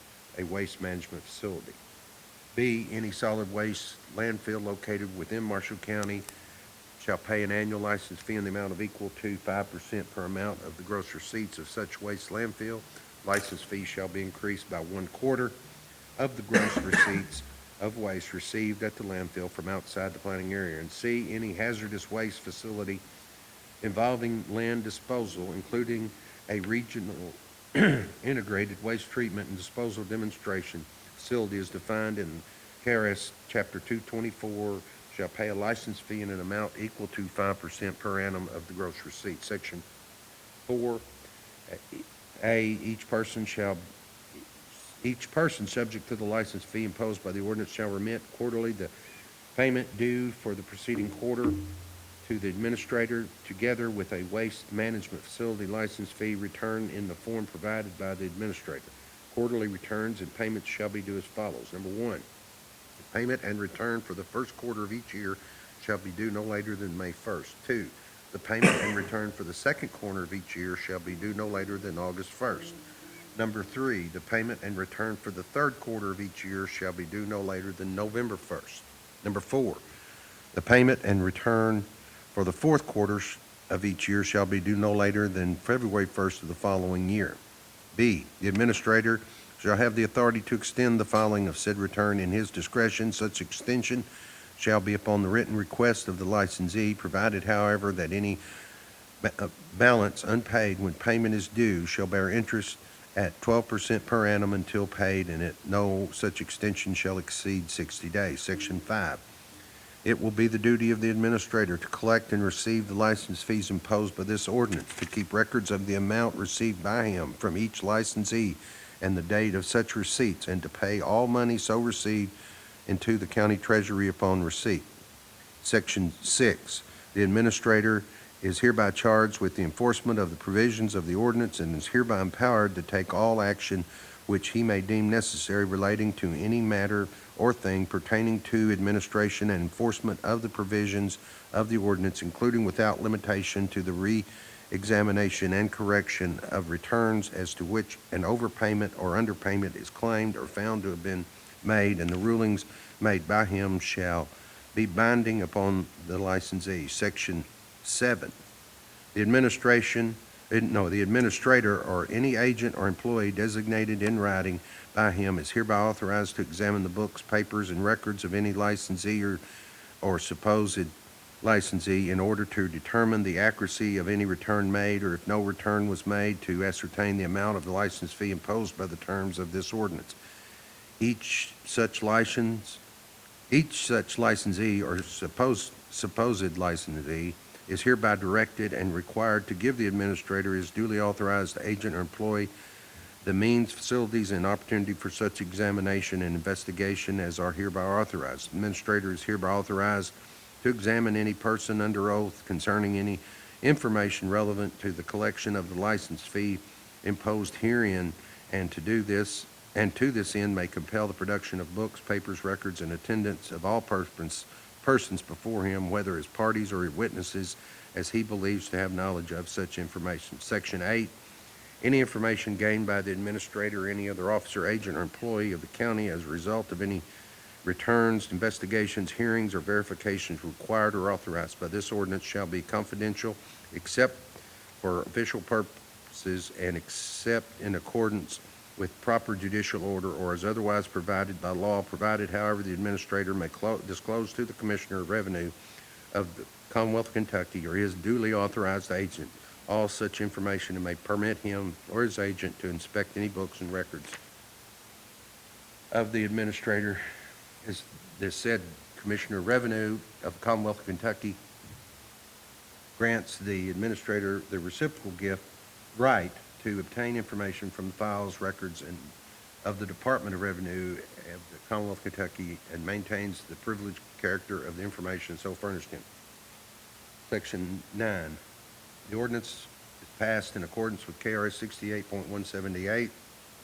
Accordingly, the county is authorized to accept payments in lieu of the fee provided for herein under duly executed contracts between the county and the permitted facility. The license fee imposed herein shall apply to all covered facilities existing on the date of the passage hereof and any such facilities licensed hereafter. The ordinance shall not be construed, however, as the licensing, permitting, or consent to operate any new facility, and such license will be issued only pursuant to the applicable law. Section 11, the provisions of this ordinance are severable if any sentence, clause, section, or part of this ordinance or application thereof to any particular circumstances found to be unconstitutional, illegal, or invalid, such unconstitutionality, illegality, or invalidity shall not affect or repeal any of the remaining provisions, sentences, clauses, sections, or parts of this ordinance. It being the intent of the Marshall County Fiscal Court to adopt each such provision, section, paragraph, sentence, and part thereof separately and independently as of each other. First reading was June 19th, 2018.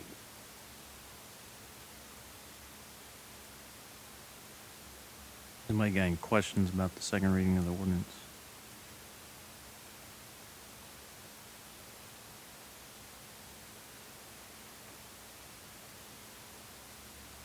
Questions? Is there a motion to accept the second reading of the ordinance 2018-08?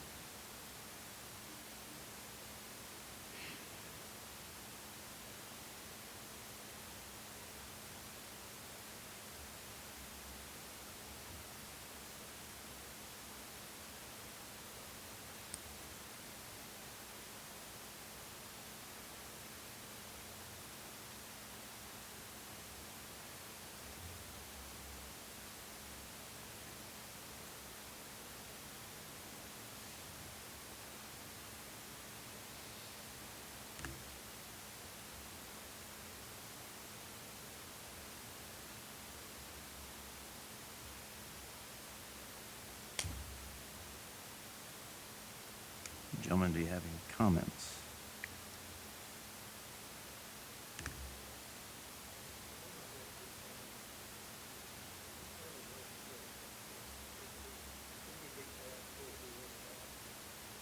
This isn't a waste agreement. This isn't a waste agreement. This is an ordinance. A current ordinance that is being amended. I think it's section 7 that Jeff mentioned as you read it is the only change from the first reading. Is legal counsel okay with the validity of this document and the consequences if passed it may have on this body? You comfortable with all that? Yes. I have just been, we have started through this process, whether we want to call it a committee or invested people that have bodies that have invested interest, and we have started through this process, and I think in my mind we have identified somebody to lead us through this process that when we met on March 23rd of this year, that by our own admission, members of the Fiscal Court and legal counsel and members of the Refuge Board and their legal counsel came to the conclusion that we not only did not speak the language of waste management, but we did not know the laws pertaining to waste management. We have identified an individual that does speak the language and does know the laws that pertain to it to lead us through this, and it's his advice and recommendation along with the waste management that came and spoke to the entire Fiscal Court and representatives of the Refuge Board that under no circumstances at this point pass this ordinance. And Well, my they gave understanding- reasons. You might need to discuss that. I'm not going to get into the details and the consequences of doing so, but I certainly think it's advisable that, and while we're on the issue, I would certainly recommend that we identify a committee so that we can go through this process and let Brian Miles lead us through this process with the help from Waste Management, Department of Waste Management, and get this thing right. Well- Because I'm not comfortable doing it, and I think, I don't know if Jason was here, but I know Denny was, the attorney for, Denny, no, for the refuse board, and none of us were comfortable knowing the law, that laws that pertain to this, and to get this thing right and get control of where this waste is coming from and stay out of a lawsuit, we need to do this correctly with people that do have that knowledge. When this was first drafted, I reviewed it with Mr. Brian Mile. We made a few changes, and there was one correction he had when he was here. Right. That's where I corrected the 5%. Right. Made it 2%. And as far as the control of I think the things you're speaking of are in the way, it would be in the host agreement. Host agreement. But I think the place to start, and as far as I know, Brian Mile has approved this and has no problem with it. He did in court. There's two totally separate things. Johnny, what you were talking about was a host agreement. That's something totally different than this ordinance. But it's all part of the process, and you put the horse before the cart instead of the other way around, And as Jeff said, that's the Brian recommendation. Miles stood here and made the one recommendation to change on this ordinance, and that's what Jeff did. I just suggest legal counsel without discussing it in public would hamper the negotiation, that the legal counsel should talk to these people, and you all heard the two ladies from Waste Management, and like I say, I was advised under no circumstance at this time pass this or let this ordinance pass. And my vote would be a no. They're the foremost authority in the state of Kentucky. What well- knowledge do we have of the law? Well, or- Commissioner, I understand, and I'm not questioning their authority. I felt like that we've done our due diligence and addressed all these issues with them and with Mr. Mile, and that this is the first step in the process. I'm not aware of, I'm not saying anybody's wrong. I thought everybody Right. was on board. Right, and we want to go through this process in the proper manner, but this is not. Well, what is the proper manner? I mean, this is an ordinance, and if I understand, we have a ordinance that is already in place, and this is an amendment to Right. that ordinance. So legal action on this governing body, which those two ladies did state has control of the ordinance, because that's who creates ordinances in counties. What legal action on presenting an ordinance that this governing body has when the amendment has been confirmed or agreed to by this Brian Miles? I mean, I don't understand. It's his recommendation to, under no circumstance, let this second reading pass. I'll leave it at that without compromising negotiations. But we have, and he thinks, as apparently most of us thought, or all of us thought on March the 23rd, that he was going to lead us through this process because he had the knowledge of not only waste management on the industrial side, the municipal side, but the laws that pertain to it. And by our own admission, none of us have that knowledge. And that's the reason I appreciated his input. Right. I thought I had all of his input. I Yeah. haven't been advised Well, otherwise.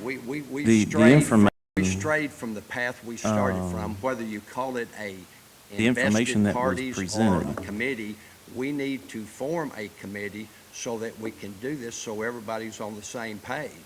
That's up to you all. I mean, I'm just That- trying to. That's my motion right now, that All we right. form a committee made up of the judge, so that we're not breaking any open meeting laws. Oh, hold up. I'm in the You're middle forming of a making committee. motion You're making a committee for what? to lead us through this process in the proper manner. What process? Now, are we talking about the host agreement, or are we talking I'm about an talking about ordinance? the ordinance, the host agreement, and All the timing. everything. It all plays into the same deal. It all plays in the same deal. My motion is that we form a committee and make it legal. We had this committee or invested parties have met on 2 different occasions. And it's the recommendation of Waste Management and Mr. Brian Miles to do it in committee form, officially form a committee consisting of the judge, myself, the county attorney representing this body, Marvin Stokes, the chairman of the refuse, Tim Childs, the superintendent, Jeremy Perrin, waste management coordinator, and their attorney, Denny Null. So that we can not compromise negotiations.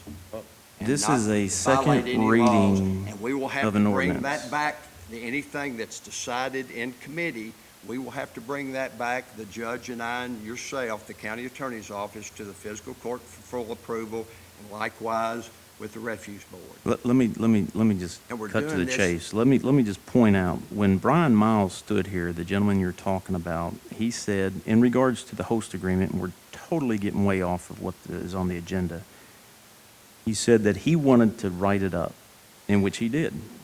He sent it to Jeff. Jeff sent back his concerns, and you were included, everybody that you just mentioned was included in that correspondence. After we Do dispense you the know who agenda. responded? Yeah. Do you know who responded in that correspondence? I didn't see Rick Cock responding. I didn't see Marvin Stokes responding. I didn't see, everybody that you mentioned. The Right. 2 individuals that were coordinating that correspondence was Jeff and Brian. Out of the 23rd meeting, the fiscal court, and if you look at the statute, carrying out the duties and the wishes of the fiscal court, in that regard, it states the county judge executive, in this case, it was with counsel, that correspondence is already in place, but that is regarding the host agreement. This is an ordinance. This governing body knows how to pass an ordinance. It's an existing ordinance. And the changes that Brian Miles suggested is what Jeff put. He stood right here in court. Now, since then, there has been no discussion, anything outside of what was discussed that day. Yes, we that- did meet are with- you aware we- of? Well, June 20th, we met with, That was those, that they, That was- presentation. that was June the the presentation, 19th. I know, but it had nothing, but that was part, that was advising us. we met, but that, if you remember in their presentation, ordinance, they don't have any authority on ordinances. The fiscal court does the ordinances. But there has been nothing, you're saying, and I don't recall them stating in that presentation, not to approve an ordinance. So what information are you referring to? I've heard it from You've got horse's mouth. counsel I've from talked to the man somebody every who, sing- every- outside of the group that you're talking about. I am talking about the man that this body has chose to lead us through on March the 23rd, because we do not understand the language didn't- nor the law. let me correct That you. is his recommendation, period. The- What's so hard to understand about Brian that? Miles was not identified. He was identified as basically to consult.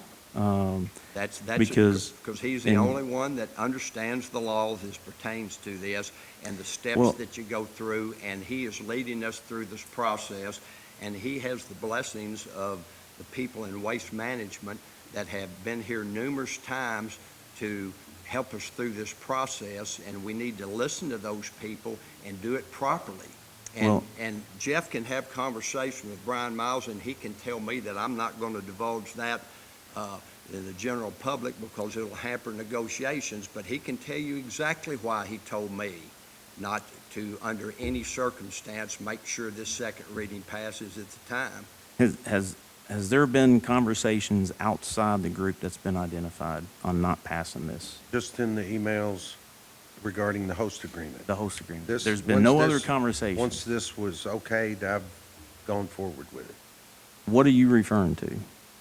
I'm just saying- I'm not going to discuss any of this. My recommendation is, and I have got a motion on the floor to form an official committee so that we can do this in And the we're under proper way discussion by because leadership. I'm trying to understand. I've been involved in the communication, but that's on the host agreement, and I was in the presentation. This is an ordinance, and I stood here, or when Brian stood here, when he stood in front of us, he made the one suggestion that Jeff should change, and he did that. Now, if there's anything outside of that communication, I'm not aware of it. I'm not aware of it. And I suggest. what both your of you motion get on the aware of floor it is because on a very committee. important. Here's the irony that I find in it. Your motion that you're putting on the floor is to form a committee with all these individuals involved, but you're discussing conversations that we weren't involved in.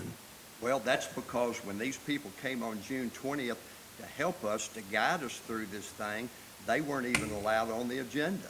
I had to They were- move they- to you dispense dispensed the agenda. so that they could speak. Those people are here to help us, Judge. Yes. And we need to take their advice because on March 23rd, again, for about the fifth time, we all, every single member of the Fiscal Court, our legal counsel, the legal counsel of the refuse, and the refuse board did not speak the language of waste management nor know the laws pertaining to it.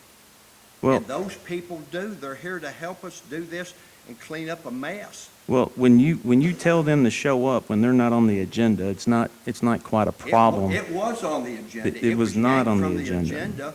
You that dispensed with morning, the one agenda. section of it. Was it But, not? but here's the thing. When Brian stood here, that's what he said. When we're talking about a second reading of this ordinance, you're wanting to form a committee with all these individuals involved, but yet you're communicating outside of that group of the committee. No. And We need to sit down and communicate together. That's the problem. We- There's been we are. communication take And you're- place you're involved on wasn't- that, didn't include all of correspondence. us. That's what threw a wrench in the thing in the first place when the you got that interested email? parties were at the Throw that table. email up. You're involved in the correspondence, and I'm telling you, this is not that hard. This is not that hard. We've It is sat that down. hard. It is complicated. It's Counsel, not- do you think this is an easy process to work through? What are we Do talking you about, feel an ordinance or a comfortable host leading, knowing agreement? the laws of waste management? Have you all changed your mind since, and there's nothing, Well, let me- I admit that I don't speak the language, I know, and we but all let did, me, for one time, give my full opinion. okay?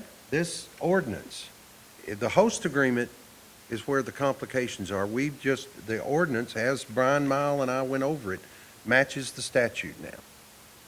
It did, because we only have one section in there for 2%. We do not have the other sections in our original ordinance. That was an inaccuracy that needed to be Right, changed, and that's right. updated. That is Right. what we're talking about today. As far as the Correct. host agreement and going forward, that's still balls in the air. I suggest when we leave this, because my vote is no, and it may pass, but I suggest that you contact Brian Miles. Well, I'll be happy And take to. advantage of that opportunity. He's trying to help us. The Those ladies that have come correspondence, from Frankfurt are trying to help us, but nobody wants to listen to those people.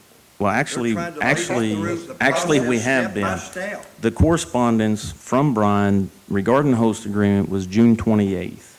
That's when he stood here and said that he wanted to draft that host agreement. He did it, and he sent it June 28th. June 29th, He corrected an Counsel, error in one that was that's- read that day. The ordinance. the ordinance. Ordinance, right. And that's what we're talking about right here.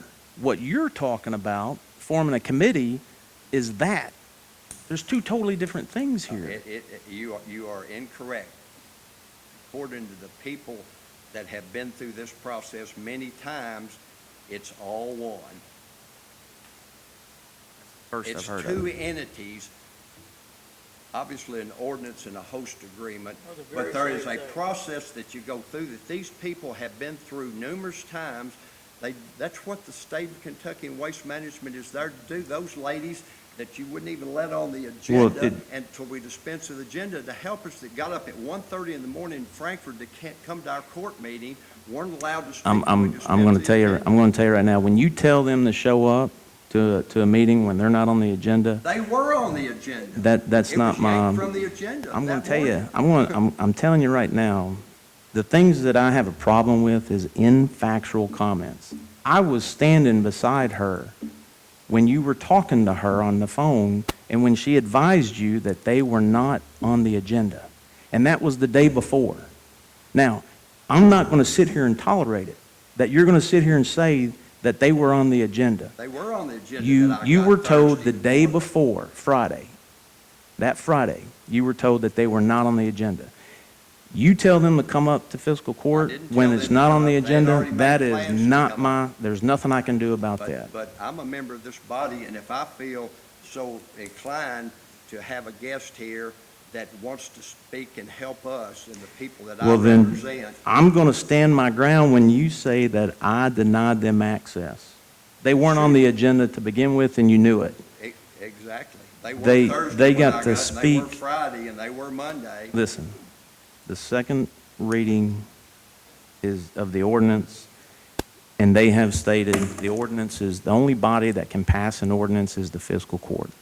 The host agreement is a totally different document. I understand And there's all the that, Judge. correspondence I perfectly that, understand that. I don't think you do. The correspondence with counsel, with Brian, Brian stood here and said he wanted to draft it, he drafted it.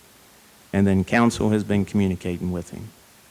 That is still, there hasn't been any correspondence, nothing that we have seen on the thread.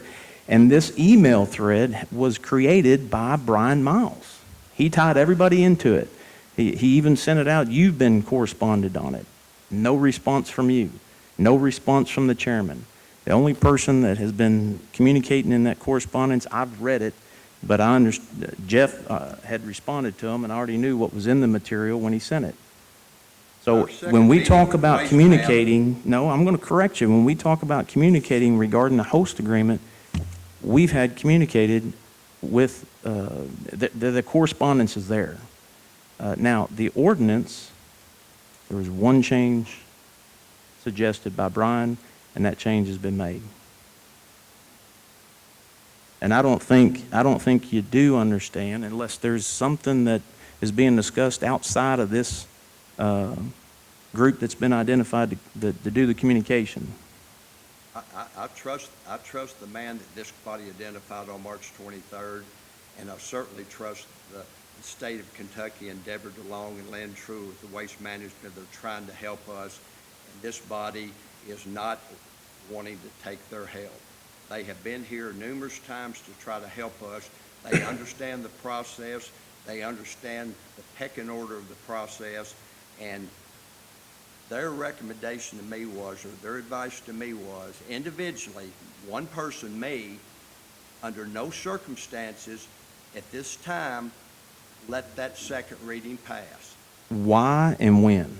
Because none of that has been conveyed to council or myself. It needs to be, and I asked that question too, and like I say, it's going to compromise our negotiation, number one was the reason. Okay. They recommended that we form a committee like we already had. We didn't form a committee, but we had invested parties that had met on two separate occasions. The first time, everything went fairly well.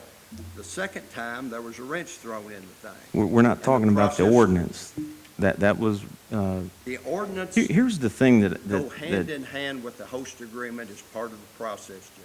yes, but the governing And you need body, to the governing understand body, the governing body that passes the ordinance is this governing body, which Brian stood in front of and gave his suggestions. Here's the concern I have. Outside of the individuals that have already been in the correspondence and communicating is the state. And you've got an individual from Grant County giving you advice Given the on, whole county advice, he marched No, 2030, no. addressed us all. today with the second reading, because we haven't been, have you been correspondence with as far as not, what, something's wrong with your ordinance? I suggest for the And outside, let me legality of this finish, let me process finish. That you do so after You've this got a meeting, state, and you'll learn you got a what I state know. agency, and you've got an individual outside of this governing body telling a fiscal court member not to vote for this ordinance. And this is news to other members that are that are involved in that If you all process. would listen When was to that? those people, you would understand the same thing. If you would communicate, if you wanted to get this right, and to do this Well, process for the. when did that for the take place? environment and the health, I'm safety, and curious. welfare of the 31,000 Regarding- people we regarding represent, you would go through the process this way also. Regarding the ordinance, second Council reading, will understand. when was the after first they reading discuss presented? that. What was the date the first reading was presented? Oh, June 19th. So from June 19th to the current date, what communication has been had? Because I haven't had any. Jeff hasn't had any. Well, if you were at a meeting when Waste Management came down and went through about a 2.5-hour meeting, did you not attend that meeting? Did you ask them any June 9th. questions or communicate June with them? 19th. From June 19th to current date, because June 19th is when the first reading was presented. What communication has taken place since then to not approve the second reading? And with who? Okay, you were there, Bob Gold was there, Johnny Bolin was there, Rick Cock was there, Marvin Stokes, Jeremy Perrin, Jeff Edwards was there, and Denny Knoll, the attorney for the Refuse Board, was there. Those ladies made a presentation, and apparently people interpreted it differently. There are concerns and problems that need to be addressed, and it needs to go through a certain flow or certain process, if you will. But the host agreement, the ordinance, even though they're separate documents, but there is a pecking order that they need to go through. That's what they told us at that meeting at Marshall County, the Benton branch of the Marshall County Library. They spent 2.5 hours here talking about the process. I was in that meeting, and But you did not ask one question? because Advice? I listened, Do you think you're an and authority she on waste didn't, management of the laws that pertain to it? because she made it very clear that her agency has no legislative authority in passing ordinances. And she did not say, do not vote for the second reading of that ordinance. Where and who outside of that meeting, because that was not discussed in that meeting. Well, you didn't ask one single question, nor make one comment during the question and answer session. Sat there for 2.5 hours and got up and left. Those people here, Judge, are here to help us. They actually They are here did to a help us. presentation. That's their job, but Brian Miles is coming out of the goodness of his heart. All he asks is his travel expenses and his mileage to get here. I'm going to ask you again, because the second reading, you said you were told not to vote for it. Who specifically? Because in that meeting, they did not state that. They don't even have, that agency doesn't have the authority to say that. I suggest legal counsel contact and get those answers, because I do not want to compromise negotiations, and that would do so. Well, counsel was sitting in the meeting.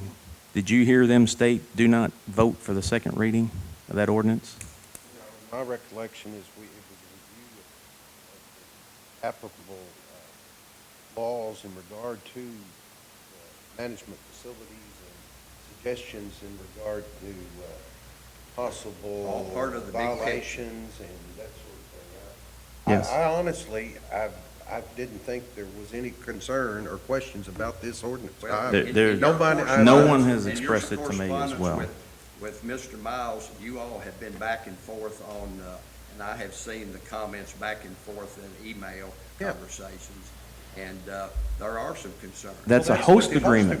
But not this. It's right there. It's a process. No, Gentlemen, it's a process. that is a host agreement. And if you were listening when those two ladies were there, because the chairman of the 109 district, the chairman of the 109 district and myself got a fact sheet folder. They both, and that's, if you remember, they stated that. I've got one also. And they even said in the presentation, they do not have legislative authority or powers to pass an ordinance. And if you remember the slideshow, I sat there and I listened and I watched the slideshow that they gave in the presentation. I've seen it It even multiple outlines that the ordinance is created by the fiscal court. That's per statute. I'm asking you, since June 19th, when this was presented, you were told not to vote for this. It was Who? recommended to me Who? not vote. Like I'm going to say for the It's seventh a- time, I suggest legal counsel contacts the people that we've been talking to and get the explanation of this whole process. If we had a committee in place, we wouldn't have to, we could discuss this without compromising the negotiation. That is the recommendation. That's the way you do it. Has anybody since March 23rd, somebody hit them with a magic wand and learned to speak the language of waste management and the laws that pertain to it? I know a heck of a lot more than I did 5 months ago, but I just know I sponging from haven't, the people Rick, that but know that. I've corresponded. I thought, like I say, I'm not trying to beat you over the. Just talk to him and ask him why it Well, wasn't wise I'll be happy to. I pass just this. thought, Okay. the last time we had a conversation, he said it's good. So Yes. what I've Well, listened. Yes. I'll tell you what we're going to do. He was here to help us. I'll tell you what we're gonna do. And that meeting ended abruptly the last time he was here. It ended abruptly, not from him sitting he and here. I, And of you were course, at that meeting. I Did know. it not end abruptly? But he and I have corresponded at length Yes. over this stuff. Yes. Well, I suggest you correspond and find out the answers to that, because if we pass that ordinance, let him tell you what the consequences Okay, so are. you've talked to Brian. That's all That's I'm- what that's all that's I'm as gonna say. easy We as have you a can say. motion You've on talked the to Brian. floor. Apparently, there's no motion on the floor. What exactly did Brian say that we pass this ordinance, we're going to have legal actions and For everything the that council eighth- doesn't know? For the eighth time, Judge, it will compromise negotiation. I make the motion, we do not pass this ordinance at this The, time. under discussion, Second, there is nothing that has been presented to council regarding this ordinance. that's because you failed to communicate with people that are trying to help us or will not accept their help. Somebody has gone out on their own and decided that they know the language of waste management, the laws that pertain to that, when that is not the fact. We've got people here that are going to help us, willing to help us, and we are not accepting that. Don't say we, because I've corresponded with this guy. I mean, You correspond with him one more time, and then you come back next meeting and you tell me that you're not satisfied with his explanation. I think you'll be satisfied with his explanation. Regarding the ordinance? Why don't we do that? Regarding the ordinance? Because I'm curious, I'd like to Got a know, motion on the floor in a second. I'd like to know why, because there hasn't been any communication. okay. And I've already sent the emails. by I the mean, way. this I is, just sent them, because I want to know. I Okay. really want to know. Now, But it's, let's talk about where we are. We've got a motion there was and a already a second. motion. Yeah. There were There's two motions, yes. Was the there's first two one? motions. The first, there wasn't a motion. Yes, wasn't there a first was. motion. There was a first motion and Made a motion, yes. That was The one committee. motion. What? You made The a motion committee. to form a committee, and then Oh, yes, absolutely. Was that I second seconded? that. No, the first motion was not second. There it is, right there. He just seconded the motion, We got two motions on the floor. okay? Okay, the first motion on the floor. He made the motion to is form a committee, and I I've second identified that. No. the same You- invested parties that were identified last time. You got two motions. Oh, we're discussing the first one right now. Or whichever one you'd like to discuss first. Your motion, he just seconded, but then prior to that, you made a motion and you seconded. Right. Let's Which just talk motion, about do you what- want to do away, let me make a suggestion. Do away with Johnny's motion. That way you got one We just have to motion. discuss them one at a time, so Well, whichever one you so choose. as a point of order, when you have an ordinance that has not been passed, I don't know that a motion not to pass it would be applicable. The only Okay, motion that let's could just be do it addressed legally. would be a All right. motion. If you don't do anything, it doesn't pass. If Okay. you want to pass it, then you make a motion for it to pass. Right. We'll just stick with the motion to form a committee then. well, But- just to clean things up, Johnny, why don't you I'll withdraw my motion withdraw your to motion? Thank you. not adopt the ordinance. Okay, so So- my motion's on the floor to form a committee, officially form a committee with Brian Miles as our spokesperson or our chairman of that committee. And Consisting of legal counsel, county attorney's office, the judge, Well- Commissioner Cox. Just for a point of order there, if this body is going to form a formal committee, I don't need to be a member. I'm an advisor. Okay. I don't need to That's be a fine. member. Well, and the same thing probably applies to and Denny it's, then. and it's, Yes. Okay, Now, that's their as wishes far to as do that. this judge appointing, Okay, that's good. I- understand. I think it would take a joint act of both to commit a joint committee. Okay. Now- They have already, that refuse board has already given the okay and they thought they were forming a committee. so there's already been conversations outside, That board gave Marvin Stokes, chairman of the board, Jeremy Perrin, the waste management coordinator, and Tim Childs, the superintendent, the authority to negotiate on their behalf, which they thought it was a committee. Apparently, the Well- word committee never was it. It was just invested parties. Right. That's all I'm saying. Informal, if it's a formal committee, then it's subject to open It's- records, open meetings, everything. Sure. Okay. That's good. But you're not breaking any open meeting laws because you don't have a quorum. Yes, you have a quorum of that committee. yes. Okay. That committee serves Okay. as its own That- entity that- if you that- do it that- formally. That's fine, that's the recommendation. Okay. We need to be transparent, that's good, we need to get this thing right. So. That's my if you- interpretation of the law. You think you and Denny just need to be, not named to the committee, but just be there? If I'm Obviously, advising, there's a need to be there. as counsel, I don't need to be a Okay, well, the Formal committee member forms of the Judge Neal, Rick Cox, I'll be representing this body, Marvin Stokes, which that board has already given them the authority to negotiate I know. on their behalf. Marvin Stokes, chairman of the board. What I would suggest, if you're gonna form this body vote,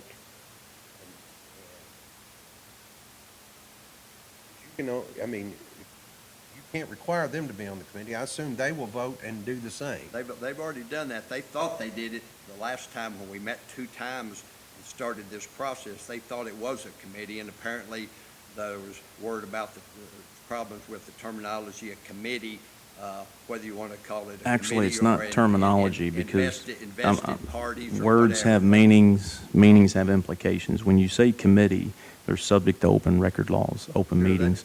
And the fiscal court did not form a committee. The state agency that you're referring to actually redacted that. Council communicated that to them.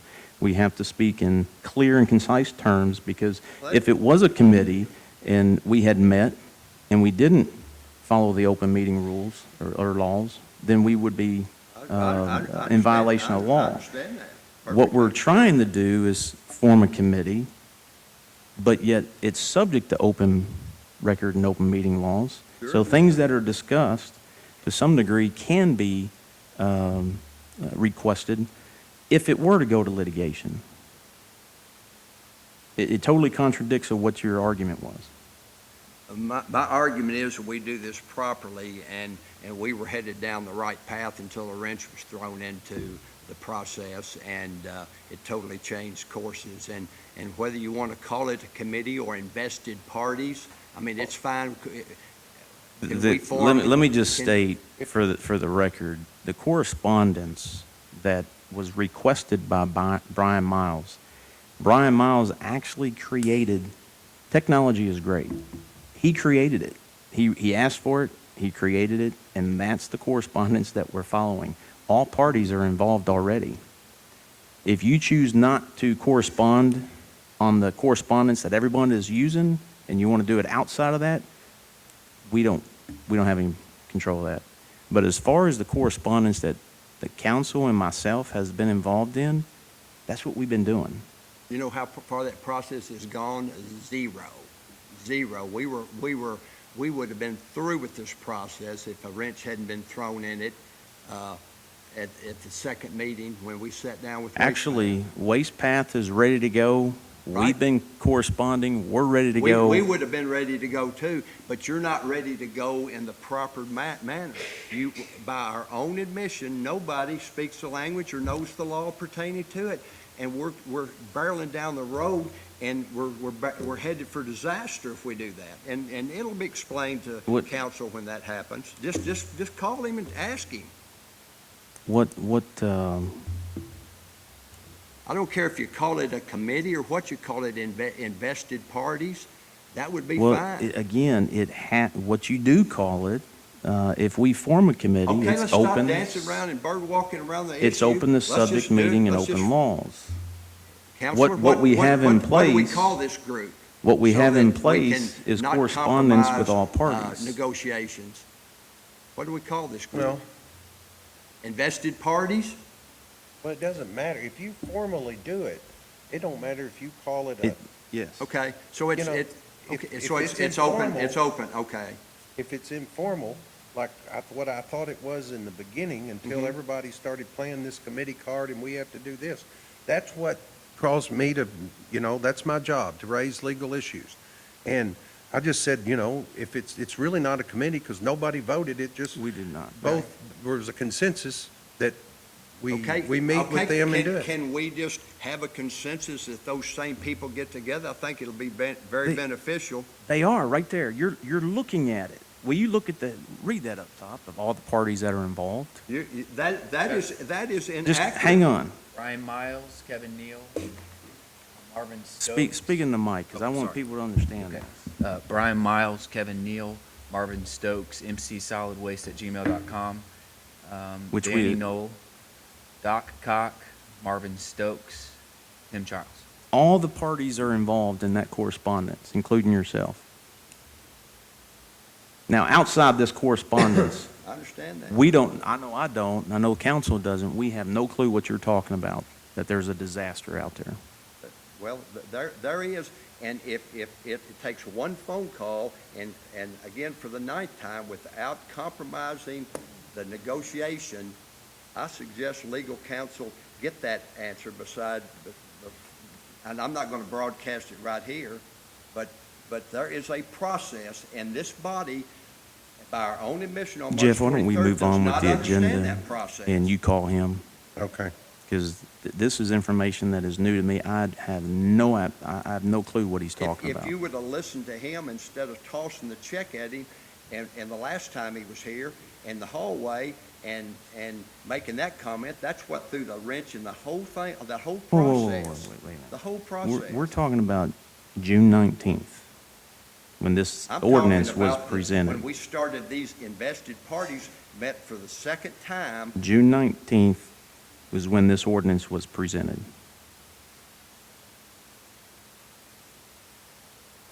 What correspondence, and you haven't identified Just, any let's let the correspondence. county attorney, I think he'll be well-informed and understand when he hears the reasoning behind that. We've got- That is, if we would continue to meet as a group, invested parties or whatever you want to call it, then everybody would know this.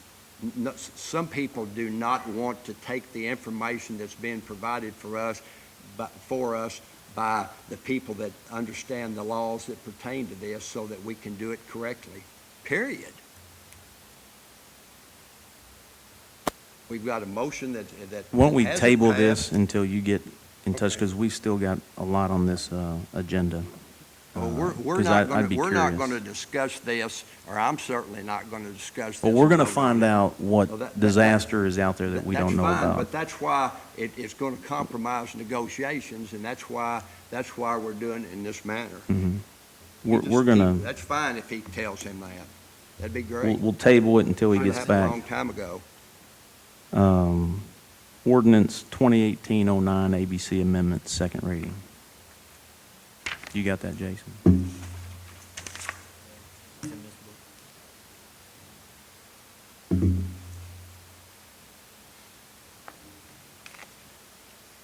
Here you go.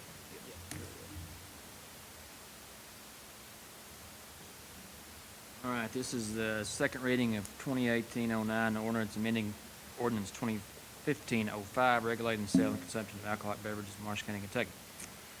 Section 10.017, certain special licenses defined. Non-quota type 2 or NQ2 retail drink license may be issued to a hotel that contains at least 50 sleeping units. Then we delete the section that says contains dining facilities for at least 50 persons, and receipts from its total food and beverage sales, 50% of its gross receipts from the sale of food. A restaurant, and again, we delete that language about the 50 consumer tables.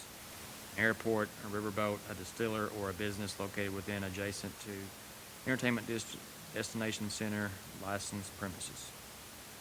Qualifying hotel or restaurant, again, we delete the 50 airport, distiller, business located within or adjacent to an entertainment destination center licensed premises or riverboat holding an NQ2 retail drink license may purchase, receive, possess, or sell distilled spirits, wine, and malt beverages at retail by the drink for consumption on the licensed premises. The licensee shall purchase distilled spirits, wine, or malt beverages only from licensed wholesalers or distributors. An NQ2 retail drink license shall not authorize the licensee to sell distilled spirits, wine, or malt beverages by the package. The holder of an NQ2 retail drink license shall comply with the requirements of KRS 243.250. Restaurant, delete that next section, located within a hotel holding an NQ2 retail drink license shall be required to establish during the license year that the gross receipts from the sale of food at restaurants was equal to or greater than 50% of the total gross sales or receipts of alcohol and food combined. Hours for sale and delivery. That was just the small change contained in there. Any displays of malt beverages must have a sign with lettering not less than 1 inch in height, reading no sales after midnight and no Sunday sales. So, change there. 10.039. There was a completely new section enacted by the legislature, so we've deleted the old language and just included the new language, which is just a recitation of the statute. All licensed retailers of alcoholic beverages, except holders of special temporary licenses, shall post in a prominent place easily seen by patrons a printed sign at least 8.5 inches by 11 inches in size with gender-neutral language supplied by the Cabinet for Health and Family Services, which shall warn that drinking alcoholic beverages prior to conception or during pregnancy can cause birth defects. 10.045, signs and advertising. Unless expressly permitted by statute or regulation, state statute or regulations, it shall be unlawful for any person holding any license under this chapter to give away or offer to give away anything tangible of value as a premium or prize or for any other purpose in connection with the sale of alcoholic beverages. B, any advertising by any licensee under this chapter shall be in compliance with state statutes and or regulations. And then C was deleted in its entirety.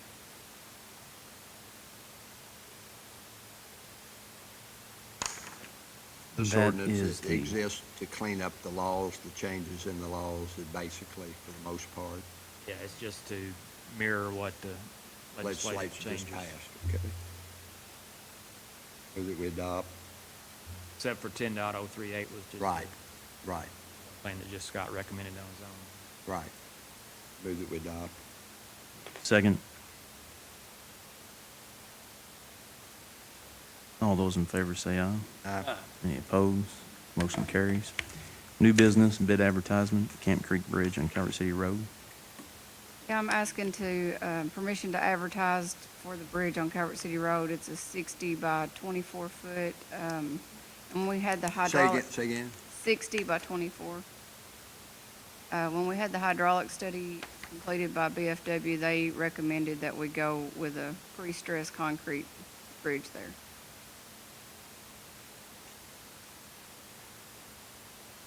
Is there any money that's left over from the fund, or did we get that in? I applied for 80,000 towards it, but we Okay, haven't got an before- agreement yet. Before the cutoff date? Oh, yeah, we've already got that money in. I Okay. applied for it. Okay, that's. Last fiscal They're year. talking about this year's money, not the Yes. rollover money. No, I've already used the rollover money. Right, okay. Right. We Move used that we it on the last advertise for bridge. bid as recommended by superintendent. All those in favor say aye. Aye. Opposed? Motion carries. Next is, LaDonna, I see you here. You want to come up here and fill us in on this contract? Good morning. Good morning, Or almost good afternoon. afternoon. Yeah. I have B and C on the agenda, the Texty contract and the Equiture interactive response. Is it okay if I talk about C first? Yeah. And the reason being is, prior to this meeting, we met with our representative on accreditation this morning and got some good information there. And that Equiture interactive response quote goes with that because it is a condition of accreditation. This is something we have to have. Does everybody have a copy of it so you see it? Okay, it's up there too. You see what the price is on the assessment package is $2,520. The assessment management is included in that because we are less than 20 in our organization. There's a one-time installation configuration cost of $250, and then the maintenance fee is includes a total of 4 years. So it's a little over $1,500, but that's for 4 years worth of service. So the training, we've already had some and talked with them. It's included in unlimited. So the total cost on this will be $4,282, good for 4 years. And like I said, this is a condition of accreditation, that we have a quality assurance program, and that's what this is. We currently do not have one. So I would like to ask that we could proceed with that Is as we that start this budgeted, Emily? process. We're gonna have to move monies around for that. I am not certain if LaDonna has it within her current budget or not. I believe that I do. Okay. The monies are there, the line item is not there, just Exactly. there's monies to. Yeah, as we started this process, these were things that I'm learning No, that no new that we need. monies. Right. That's in your budget. I have no problem with that. Need a motion to move forward. So move. All those in favor say aye. Aye. Opposed, motion carries. All right, thank you. The second one is the Texty contract. That's with InDigital.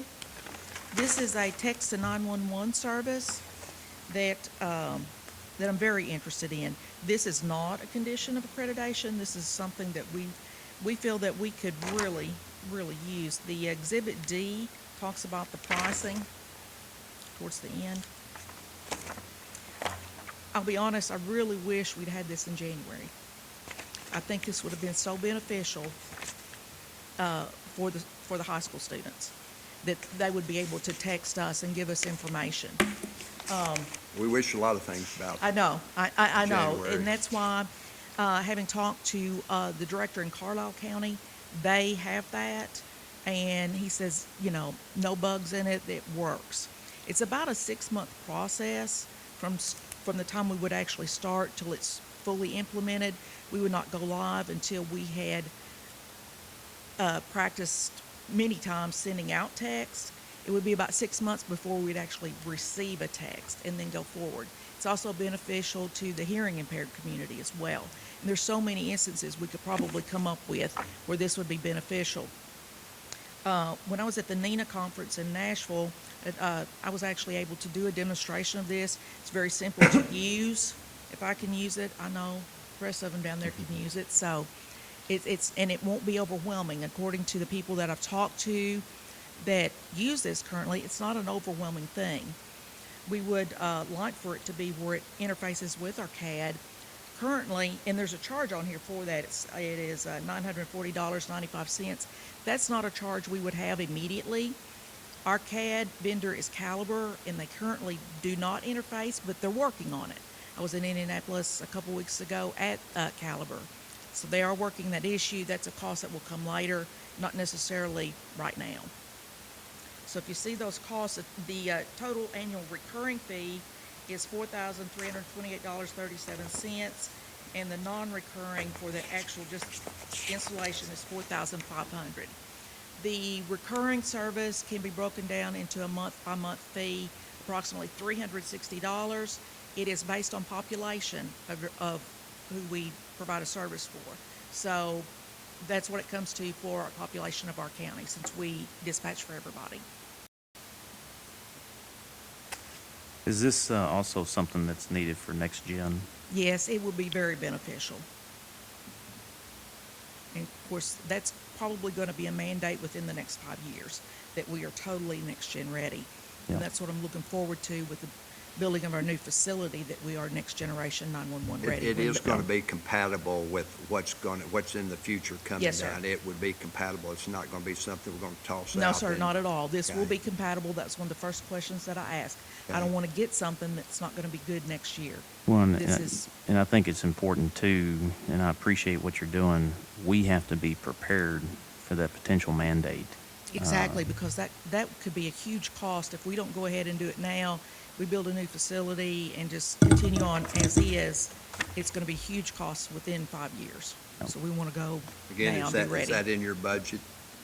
This is Not also as- in my budget. Yes, sir. So moved. Second that.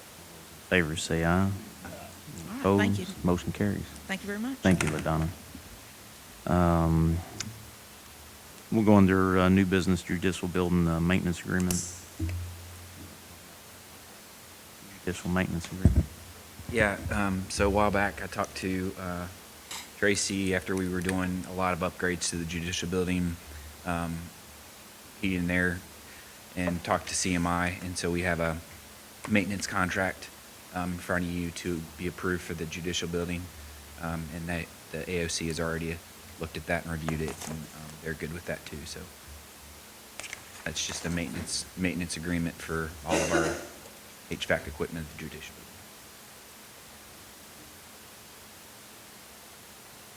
Questions on the maintenance agreement?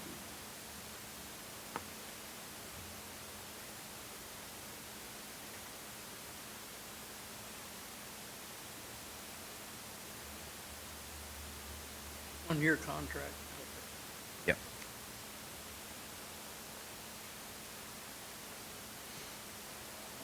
Accept the contract. Second? Those in favor say aye. Opposed? Motion carries. Jeff, did you get a hold of him?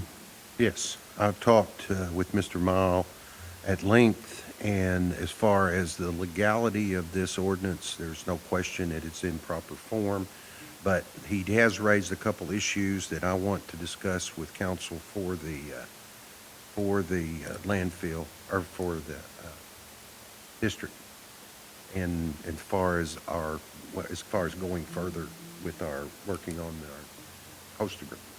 So I would ask that you just table this to your next meeting so that I can follow up on those things.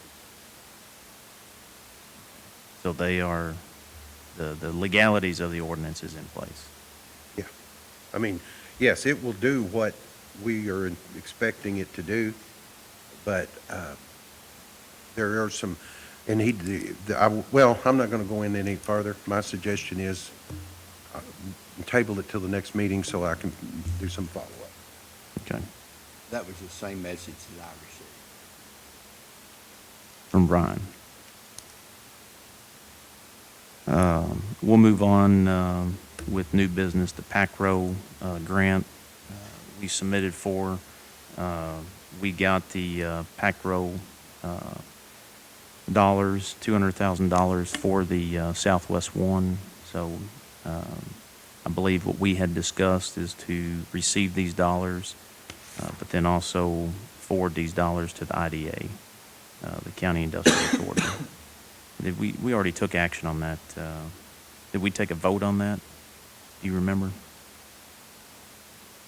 Or won't we go ahead and to move the PACRO dollars to the County Industrial Authority? When we go ahead and entertain a motion to move the $200,000 to the IDA, County IDA. I think we've discussed that, and that was the decision. As the Second. monies came in, I noticed also along that, we'll go ahead with that. I'll second that motion. All those in favor say aye. Any opposed? Motion carries. I understand Josh is here along those same lines of some monies that we got turned down for, Josh. Is that right? Might be a good time to, Well, let's move on with the Purchase Area Regional Industrial Authority check. This is the PRP program. That's the monies we receive. It's $104,061.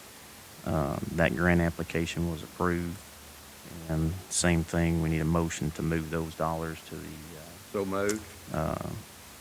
the County Industrial Authority. Second.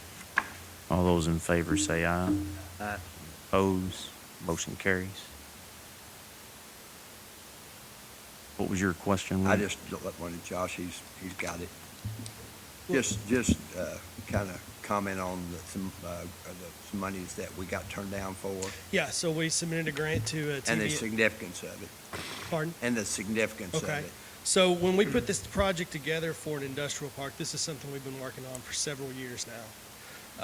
So the opportunity presented itself for us to apply for TVA Invest Prep funds. We did that using all of the collective regional funds that we've discussed here today, also some other local dollars that were set aside by you guys as match. TVA Invest Prep is a very competitive grant process. The application that we submitted was for acquisition of Southwest One Industrial Park. It's really one of the only competitive grants that exist for the acquisition of industrial property or the product development kind of program. So we were turned down for that funding. The site consultants had some issues with the entrance being shared with the school. They cited that as a concern, and we did not get the grant for acquisition of Southwest One. Can we reapply next year? Yeah, so we can reapply each year for different projects. I would not suggest, though, that we stymie this project in order to apply again for acquisition. I think probably our case would be better made for maybe some infrastructure grants or something to that effect. Their concern about the entrance, I know we had some concern about the entrance also, that's kind of discussed a little bit in the Well, initial stages of the let me thing. be clear. The concern was relative to the grant application. The concern was not in relation to the site's suitability for a multi-tenant Oh, industrial. yeah, So- but the entrance, you mentioned the entrance was one of their main concerns and reasoning for, that's certain, I mean, we discussed that Yeah. from the get-go about that being, are we comfortable now that that's not, I know when Superintendent Lovett was involved in that conversation before, that there's obviously things that can correct that, or not correct it, but make it less Mitigate of a that, burden. yeah. Yeah, we can mitigate that situation, and it'll take some, turn lanes and maybe even some alternate entrances. Right. But, I mean, I think that's an investment worth making, to make it I mean, it's a successful. cluster out there, even as it exists right now, without anything across the street. I mean, it's a cluster at certain times, obviously not when school's in session, but my question was if it's their concern and one of the main reasons that they gave for denying the grant, certainly we should make sure that we have those same concerns and answer, at least in our minds, answer that question. So the concern can be addressed at the local level by being vested in the project. Yes. If we're waiting for a grant or any kind of funding to come from some cloud out of the sky, it's not going to happen. Right. So, and I think that's been one of the challenges we've had locally regarding economic development in the past, is that we haven't been vested enough in developing a product to put in front of a company. So I think we can mitigate that by being vested as a community and as Fiscal Court or city or whatever it might be, and making sure that the access to the site is suitable for the development. I think that's our answer to that. And I think that hopefully next year we come around and we're applying for funds that are, whether it's infrastructure development or whatever it might be, and I think we'd be very competitive in that. Yeah, my point just being, if they had reason for concern turning down the grant, then certainly we need to answer that question in our own mind. If that is a large enough problem to change the direction or the entrance or whatever, so. And I think that we've addressed That's that in kind of what- our traffic impact study. That was part of our due diligence that was done. Bacon Farmer Workman did a fantastic job of showing some conceptual Sure. plans for turn lane in and out. And I think that, as we move forward, there may be opportunities for, depending on how fast the park grows and how many, users we have in that park, there's always opportunities to redirect off of 641. But again, Josh, it takes investment. Can you share, I mean, the TVA Invest Prep are extremely competitive dollars, but how many projects have they brought into sites like ours? Oh, so the Invest Prep program, I think this year they had the most Kentucky applicants that they've had in years past. I want to say that they had maybe 6 or 7 applicants from the state of Kentucky. I don't know, who's got funding and who doesn't. But there is a very limited, amount of dollars in that pot. Now, you're also competing with the entire Tennessee Valley region. So you're competing with, folks in Tennessee, Alabama, Mississippi, parts of Georgia. I mean, it's a huge area to cover. So, they have to be very selective with the investments that they make, and rightfully so. I mean, there's a limited amount of money, but it is something that is very useful to communities, especially rural communities that are looking to develop infrastructure. And I think that, the project that we had at hand this year was the acquisition of the property. Hopefully, next year, the project that we will have at hand will be the expansion of infrastructure. And hopefully, it will be in relation to, expanding projects. So it is a very competitive process. And do they bring companies to sites like ours? I mean, have they brought any that you're aware of? So TVA's economic development folks, basically what they do is they act similar to the Cabinet for Economic Development at the state level. They will receive, interest from companies needing X, Y, Z as far as it relates to a site, okay? And then TVA's economic development folks have project managers in our region who will deliver that request for information, or what we call an RFI, to folks like myself in their local communities. We'll fill that information out and get it back to them to be considered for that project. So again, our challenge, Judge, has been that in the past, we don't have a site to really put in front of those folks. So, that's where we are now. Hopefully getting better, though, with your all's guidance. Correct. Any other questions? You answered my question. Okay, no problem. The, under new business, the school resource officer agreement with the sheriff's department for 2018, 2019. You've got that. That way you can go through it and review it, but that's between the school board and the sheriff's department.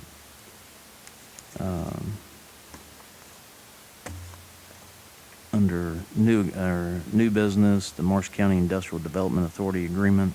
Jason, you got that?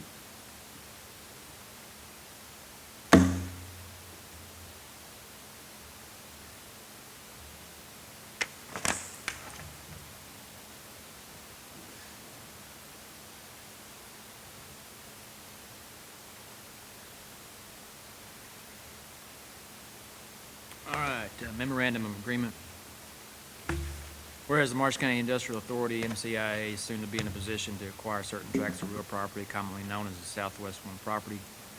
Whereas the Marsh County Fiscal Court, MCFC, is in a position to assist in this acquisition by facilitating access to certain funds. Whereas the MCFSC does wish to assist the MCIA by facilitating access to certain funds, now therefore be it understood and agreed upon by and between the parties as follows. MCFSC, political subdivision of the Commonwealth of Kentucky, is in a position to acquire and or apply for certain funds that would be beneficial to the MCIA in its efforts to purchase and develop the Southwest One property referenced above.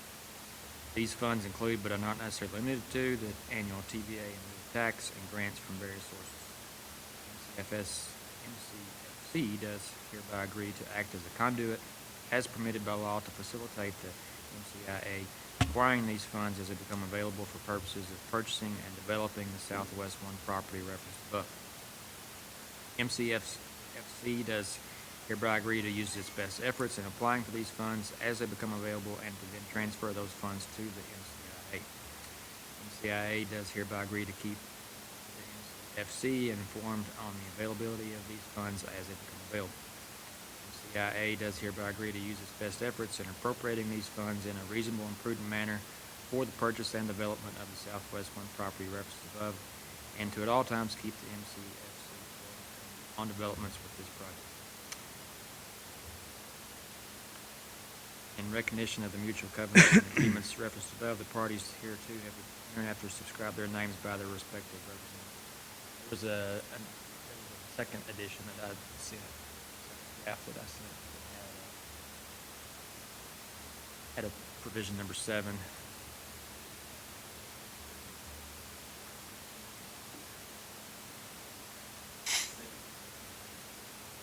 Just said this agreement binding on the parties, their heirs.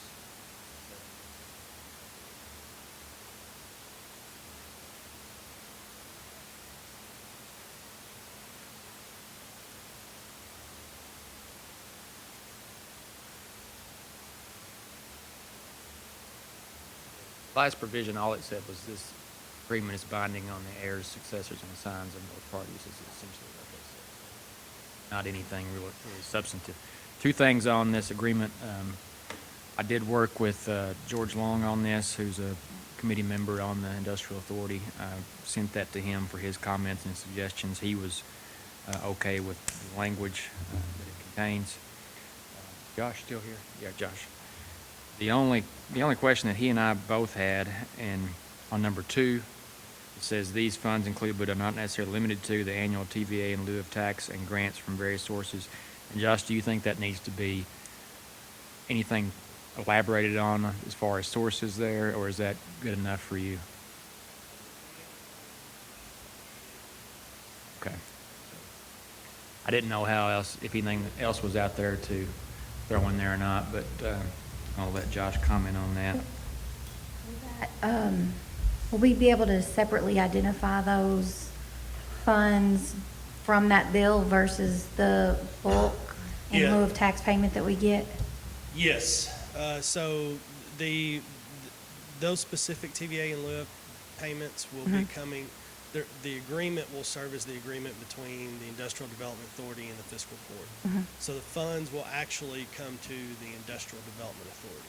But there has to be, my understanding is there has to be an agreement between the Industrial Development Authority and the Okay. court for that to happen, so. But it's not the, It's- it's, it won't this be is lumped only in in. relation to the changes made by that bill. Correct, it won't be lumped into the current in lieu payments that the county receives. I've got a meeting that I'm going to tag along. They'll be going in more detail on it. Yeah, there's that last provision. Last thing I want to say about this agreement, it is styled a memorandum of agreement. I don't want there to be, despite the language in subsection 7 there where it says binding on the parties, I don't want there to be any delusion on the part of the court or anybody else that this is a binding contract on the parties, because there's really not an element of consideration in there that makes it a binding contract. It's more in the lines of, okay, this is what the fiscal court, this is what the industrial authority have agreed upon. Doesn't necessarily make it a binding contract, but it is beneficial to the industrial authority to have this so that they can look at it and say, okay, these are the funds that are going to be available, and the court, this body has agreed to fund those or transfer those I'm a to little the. confused by that last statement. If it's not a binding contract, you said, yet it says this agreement is binding. Well, it's That's- in there. and It's in there. I mean, That was George's suggestion to throw it in there, but you know, if it's not binding, why are we portraying it as well, binding? It's because if I'm looking at Anita here and I say I'm going to give you $100 tomorrow, and Anita says, okay, we have an agreement. That's not a binding. Nothing binding about my promise. I understand that aspect of it, but we're portraying it as binding. That was Mr. Long's suggestion to put that provision. Would it I'm be not an fair to say attorney. that with the current fiscal court, the intent is to commit those dollars? And I think this, Yes. those TVA in lieu, that 6%, we'll find out more information, but those dollars that we want to use for this project, that's the intent of this. But what you're saying is it's not binding down the road.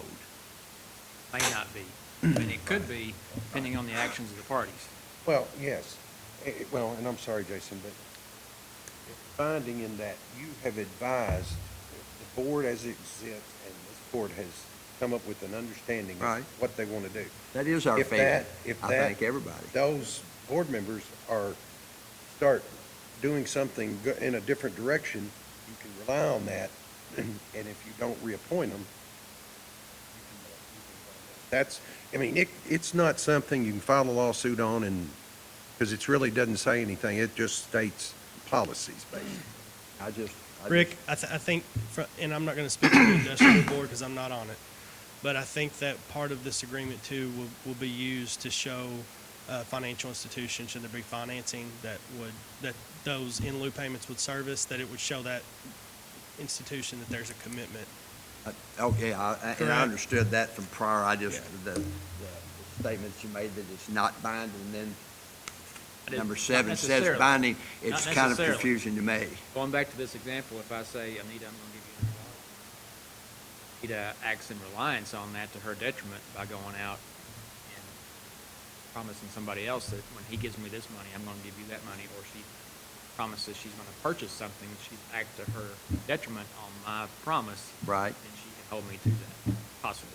So, I don't know if that makes sense or not. Then but it is binding then if she can hold you to it. based on her actions, not because of the agreement itself. I'm still confused, but George Long, I trust his opinion. So I'm not an attorney. Is there I a, have no problem with, except a little confused on number 7. got a motion? So moved to adopt. All those in favor say aye. Any opposed? Motion carries.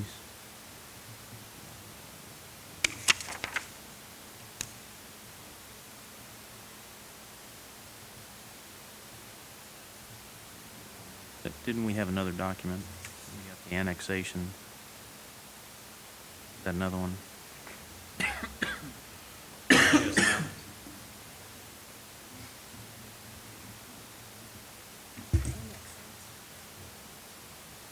Yeah, the assignment. Got the assignment of the real estate option agreement, assignment of the annexation.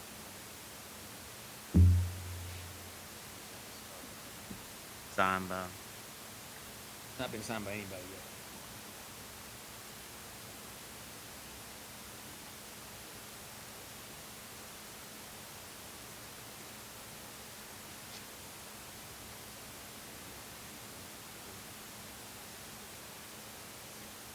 Oh, okay.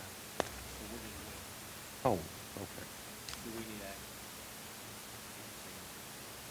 Well, there's various parties that have to sign it, so if we want to go ahead and sign it on behalf of the fiscal court today. We need to take action. do you, And those agreements have to be passed on to the other end. do you want to explain to them what this is for signature?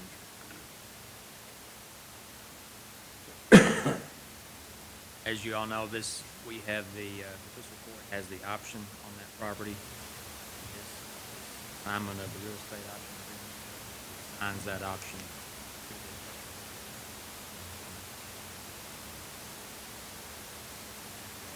Annexation agreement that was discussed in last fiscal court meeting signs the right to execute that annexation. Transfers the rights and obligations that we had to the industrial. I have no problem with that. Motion for me to sign. Get the other signatures. Move that we authorize the judge to sign the document. Favor say aye. Aye. Any opposed? Motion carries. Amended treasurer settlement, year ending June 30th, 2018. Conducting an internal audit, finalizing the fiscal year 2018 books. I found, based upon the end date of our statements on our investments, that there were some deposits that are interest earned that are still in that account. They've never left that account, but I had not brought them in officially. So these revised figures show you that I have increased the Occupational Tax Administrators Fund by $3,271.46. And then that increase flows throughout the Treasurer's Report summary, the Treasurer's Settlement, and our quarterly report, just that increase. I've advised DLG that I had found this omission, and they have our previously approved documents, but I wanted to get these approved by you all and submitted to you all officially before I sent them to them.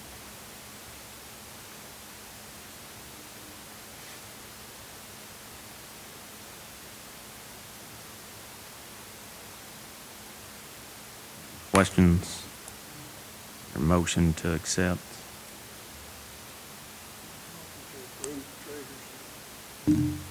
Second.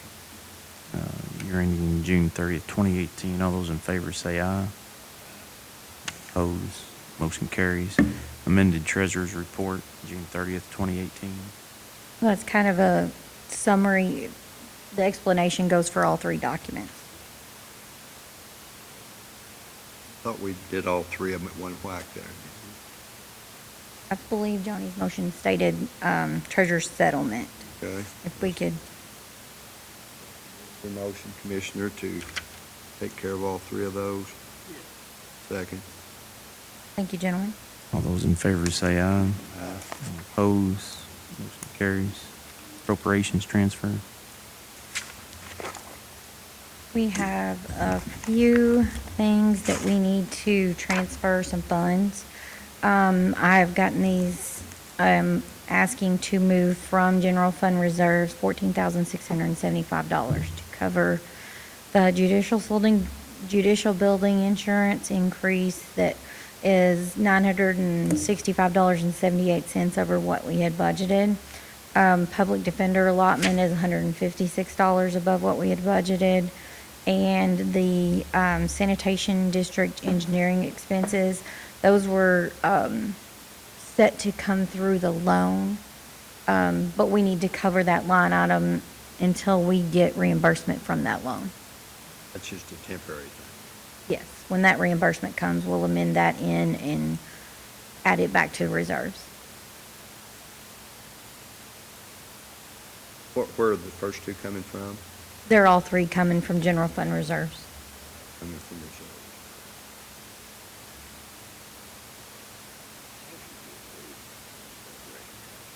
Second. All those in favor say aye. Opposed? Motion carries. We've got our August 21st fiscal court meeting. I'm going to be out of town. We need to reschedule that, if possible, to the following week.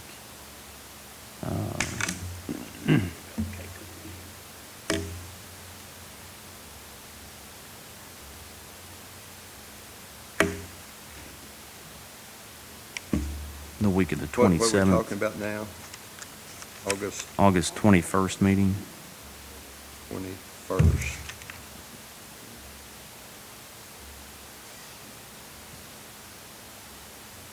What about the next day? 22nd? I'm going to be gone all week. Monday too. Yes. Okay, I'll be gone the next week.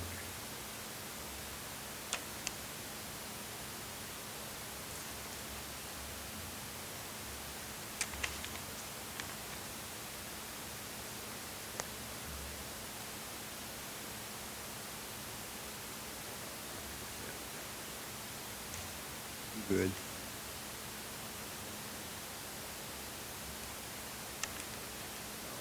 Yeah. Bob's leaving for Colorado Thursday, and I don't know when he'll be back.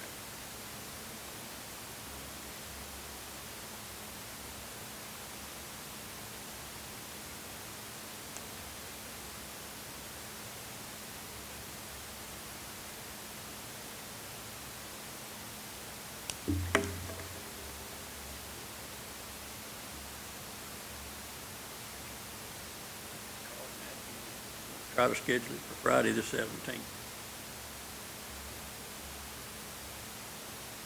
We got an executive session we can call them while we're walking down there, and then come back and discuss that when we come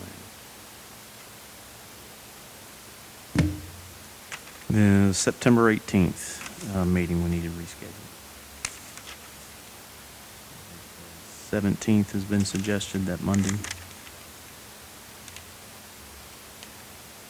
I can do that. I'll see if Bob's available.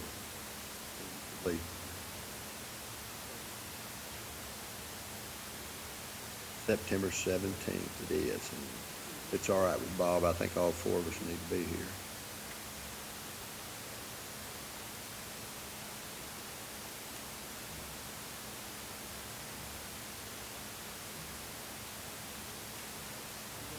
Town the October 2nd meeting, but we can get that out later.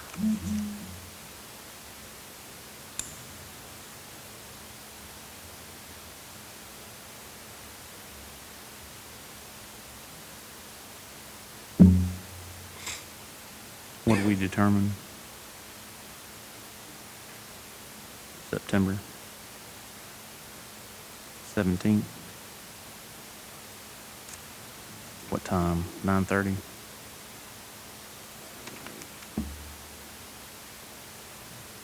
Change September 18th meeting to September 17th meeting.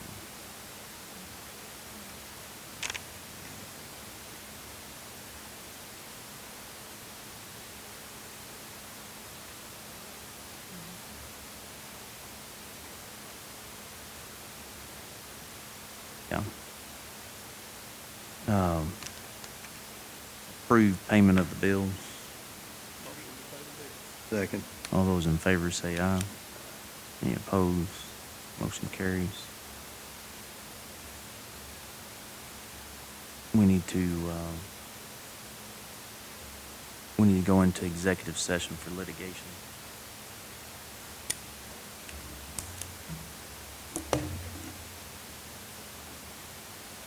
Bob about this. We agree on Friday the 17th if Bob can. Well, I think we're going to try to get a hold of him. For me, I think that day, it'll have to be afternoon. We need a motion to go into executive session. Make that motion, Judge. Second. All those in favor say aye. Any opposed? Motion carries. We'll go ahead and call Fiscal Court back to order. Sure.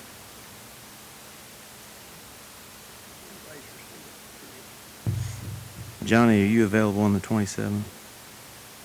Yeah, but Doc will not be, he said, so. Anytime the week of the 27th? That right, Doc? You won't be here the 27th? What about the 28th?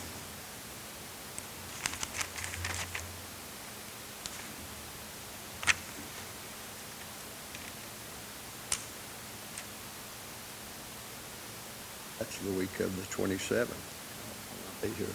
As you will not be here the week before, I will not be here the next week.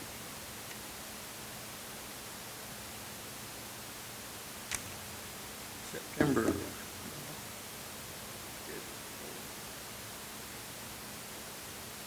Cancel September the 4th. Bob came for 17th, you said?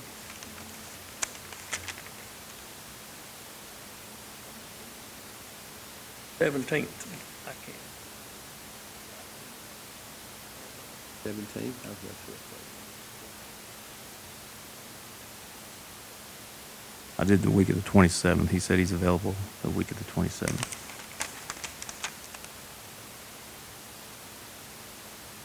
We do it on the 17th, the afternoon time. But I think Jason and Jeff they can't confirm because they have some court dates.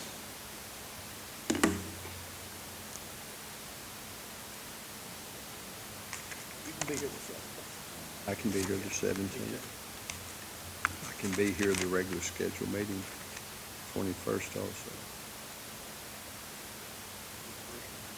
Oh, that's our regular schedule. August.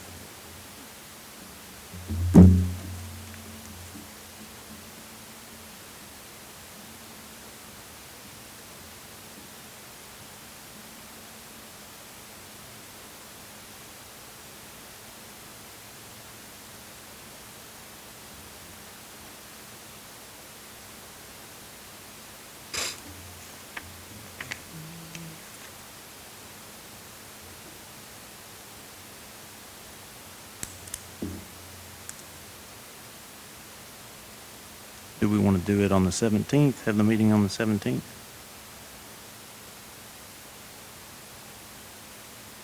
We'll have a quorum.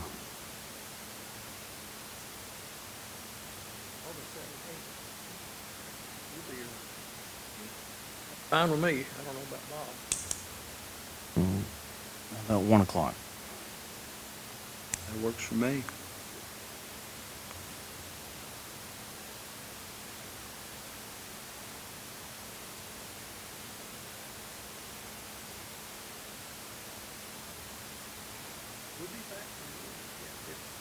Over Thursday.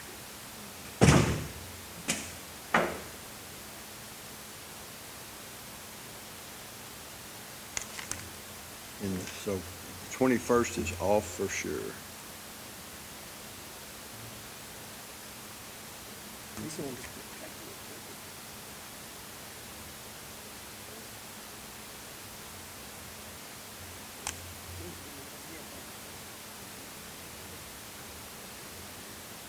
Bob's not going to be available on the 17th. He's not. Yeah. One of the three of us will be here. Okay.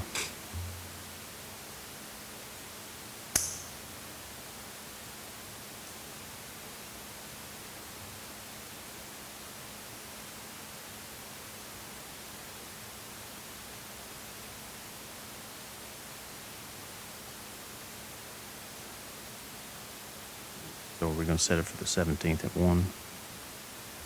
Bob can't be here? No, he's going to be gone from August 9th to the 17th. He don't have a problem not being here. Oh, at 1? Text me. Mine's in the morning, right.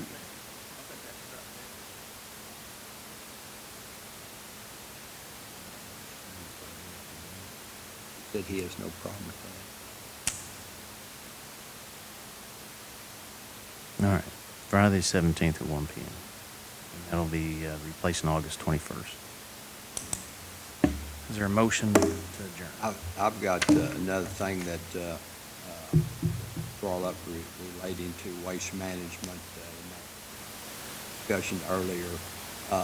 Brian Miles is doing not charging us anything but expenses to do that, and we owe him, this body owes him for simply mileage on the 19th that I turned in, and one night that he came down July 3rd. That's actually been, that receipt has been given to the 109 district because the fiscal court didn't request him to come down, the 109 district did. Nor did that. That was part of the process before. No, because actually council and I were on the phone with the two ladies from the Kentucky agency, asked if we could meet on the 3rd. We explained to her that we couldn't, and so fiscal court wasn't represented on the 3rd. It was part of the ongoing process. It was started on March the 23rd, and I moved that we're the only entity from this negotiation with ordinance and host agreement that has any financial gain whatsoever. The refuse has no financial gain. It all comes to this body. Thus, we should pay the expenses. My feeling, and it was, we have done that every step of the way, part of this process, and I'd like to put that in form of motion, pay his expenses June 19th and July 3rd. The board actually has those receipts. 109 district does. Just made a motion, pay You Brian can- Miles expenses June 19th and July 3rd. The 109 Second that. board's I know got those you receipts. sent it to him, but that's, this board, there's been a motion and a second to pay his expenses, as we all agreed to lead him, and we've done that every step of this way. On June the 19th and July 3rd, there's been a motion and a second. Well, let's, June 19th was last fiscal year and I just want to state for the record, the fiscal court didn't ask anybody to come down, nor did they participate in a meeting. And that's the problem when there's decisions being made outside of the individuals that are at court and doing the correspondence. Incorrect. Those receipts were given to the 109 district. And actually, speaking to the board members, They didn't meet with the 109 district. they feel, They came down here and sat right here, and they left at 1:30 in the morning to get here. That's why there's nothing but mileage involved. the 109 district, when I asked in court, they said the 109 district asked them to come down. And the 109 board feels that they should pay it because they participated and the fiscal court didn't. That is inaccurate. They do not think they should pay that. The motion's on the floor in a second for the Well- fiscal court to take care of the expenses for June 19th and July 3rd. Here's the problem I have with it, for the record. Decisions are being made outside of the fiscal court that is costing taxpayers money, That is an inaccurate statement. and we're not getting anything done. That's the problem. The correspondence, which we put up on TV, shows that there has been correspondence with the parties that are involved. But decisions being made outside the fiscal court No for these decision individuals being coming made. It's down, factual and informational only. is- That meeting on July the 3rd and it's was costing the factual and taxpayers informational. money. Brian Miles drove down here on his own initiative then, because the fiscal court, That is on the incorrect. 19th, because the fiscal court didn't ask anybody to be here. Incorrect information. The fiscal He court- was asked on By March the who? 23rd, you reviewed the March 23rd audio of this year, the last 2 minutes in your statement. You have no problem with Brian Miles leading us through this process so that we will do it correctly. Mhm. And the thing is that with the technology that we Motion's on the have, floor. Question on the listen, we're under motion. discussion because with the, this is, exactly. It was only for one travel, but here's the thing. The correspondence that's been taking place is not costing the taxpayers any money. When these individuals show up unannounced, and then you're asking the court to pay for it, and nothing's getting done, I do have a problem with that. That's because It needs to be. someone doesn't want to communicate and take help from those that are in the know. Legally, I think after the conversation I'm with the gonna- county attorney, the phone call he made, you I'm will gonna- you will find out very well the situation that we discussed for about 45 minutes a while ago and the reasons why. I'm going to correct you. Well, As, I'm sure as you we will. put up the correspondence, the email, everybody's involved in that correspondence. It's costing taxpayers dollars every time you get on the phone or somebody else outside this fiscal court tells these individuals to come down. It's when not and nothing. costing, those ladies, that's their job. Right. That doesn't cost a penny. Brian Miles, if we were paying Brian Miles' Yes. salary, he is accumulating, Yes. he has Okay. estimated that it's over $25,000 to cost. He told us he's doing it out of the goodness of his heart for mileage and per diem. And you can't where, beat that. where It do would you, cost $25,000 where do you want to to pull be where we are right now. $630 from, Rick? What? Where do you want to pull the travel for The same place we 630? pulled it before, whatever we make an appropriations committee adjustments every single time. Mhm. Pull it, And just- pull it out just- of reserve. Emily always finds a place to do it before. And These people are here to help us, Judge. listen, it's this, They're now, experts. you're not understanding, you're refusing to understand. When decisions, and I'm making it clear, the fiscal court didn't ask anybody to be here. Somebody else asked them to be here. They- And it's costing the taxpayers, because it didn't accomplish anything. It certainly did Now, where do accomplish you want to something. pull that 630? You need to have Because the that conversation receipt date is with on last year's fiscal County year. Attorney Edwards that he just had with Brian Miles, and you'll understand. Where do you Well, want to wait a pull minute. those dollars? I'm going to tell you, if we're going to keep arguing about this, when, I don't think anybody really understands what the issues are. I'm going to have to disclose them. I don't want to. You don't but- have to disclose them. The question is, where do you want to pull $630 of travel from last fiscal year? Which is much better than he told you when you asked that question, what is your hourly rate or rate per job? And he said, let's don't worry about that. The man's coming out of the goodness of his It's, heart. nobody's arguing that. It's people other than if you look at the statute, the fiscal court, outside the fiscal court, I agree with the counselor. Brian Miles hasn't called me one time, nor have I called him to tell him to come down here. When they show up and you dispense with the agenda, okay, That's part of the process that we agreed The- upon on March 23rd. the question is, where do you want to pull that $630 of travel? Reserves, our treasurer pulled 3-4 items from reserve this time. Okay. There's no problem. And I'm just That's gonna, money well spent. I'm just gonna explain to you. You don't have to explain. to me. I We're know the talking about process. last year's receipt. Okay? We're in August. When we don't know about it, she didn't know about it, I didn't know about it. She knew about it. I And- sent her the. and when I The asked- process has been. and when every I time We've asked done this is about the fourth. Who fifth told them to time we've come done down this. here? They said the 109 district. So I gave those receipts to the 109 They came down district. here on July 3rd to explain a fact-finding mission, the same thing that you weren't available for. Most of us heard it twice. They came down to explain that to us, to help us understand the process for those who wanted to listen. That was the July 3rd meeting.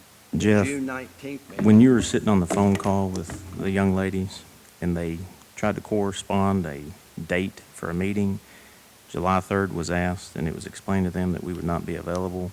That's when July 20th date was scheduled. The fiscal court scheduled a date with them on July 20th. We did not schedule a date on July 3rd. Who scheduled the date on July 3rd?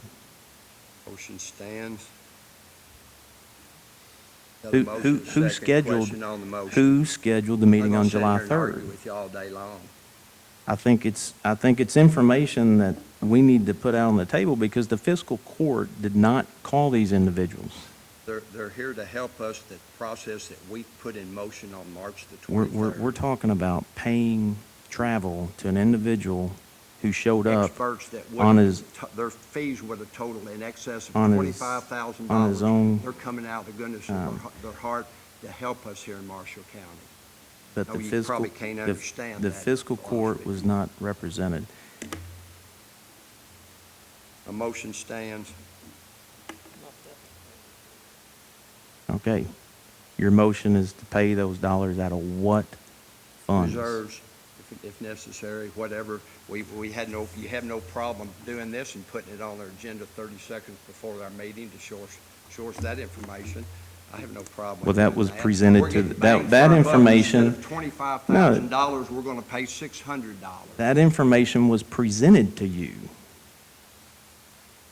That information was presented to the fiscal court, what you just held up. Instead of $25,000, we're gonna be paying, you go back and run the numbers of what it's cost us for him to be here. Jeff, outside Bang the for the fiscal buck. court, directing somebody to be here, because I want to make sure, because I'm getting tired of individuals showing up that the fiscal court doesn't call Some of us are upon. getting tired, but we want And somebody to lead us through this process. the that we all accountability, agreed upon March 23rd.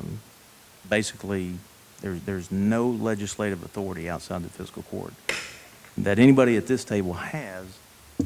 And I'm trying to make sure that we do things right. Now, those ladies sat here and said that that day, the 19th, that the 109 district told them to be here. So I gave the receipts to the 109 district, and board members have said if they're the ones that are I don't directly think that participating, statement's then they need accurate. to pay didn't- that. I didn't hear that statement, but may very well be. We have paid those expenses in lieu of paying him a salary or a fee to help lead us through this. To this point, it's $25,000, and we're moaning and groaning about paying his travel expenses. The cost to the taxpayers, whoever Would be calls him, $25,000 whoever to this calls point for him, his expertise. you can say what you want, but outside the fiscal court, you cannot pick up the phone and call somebody to come down here. I didn't call somebody to come down here. Exactly. The 109 district, the ladies said it themselves.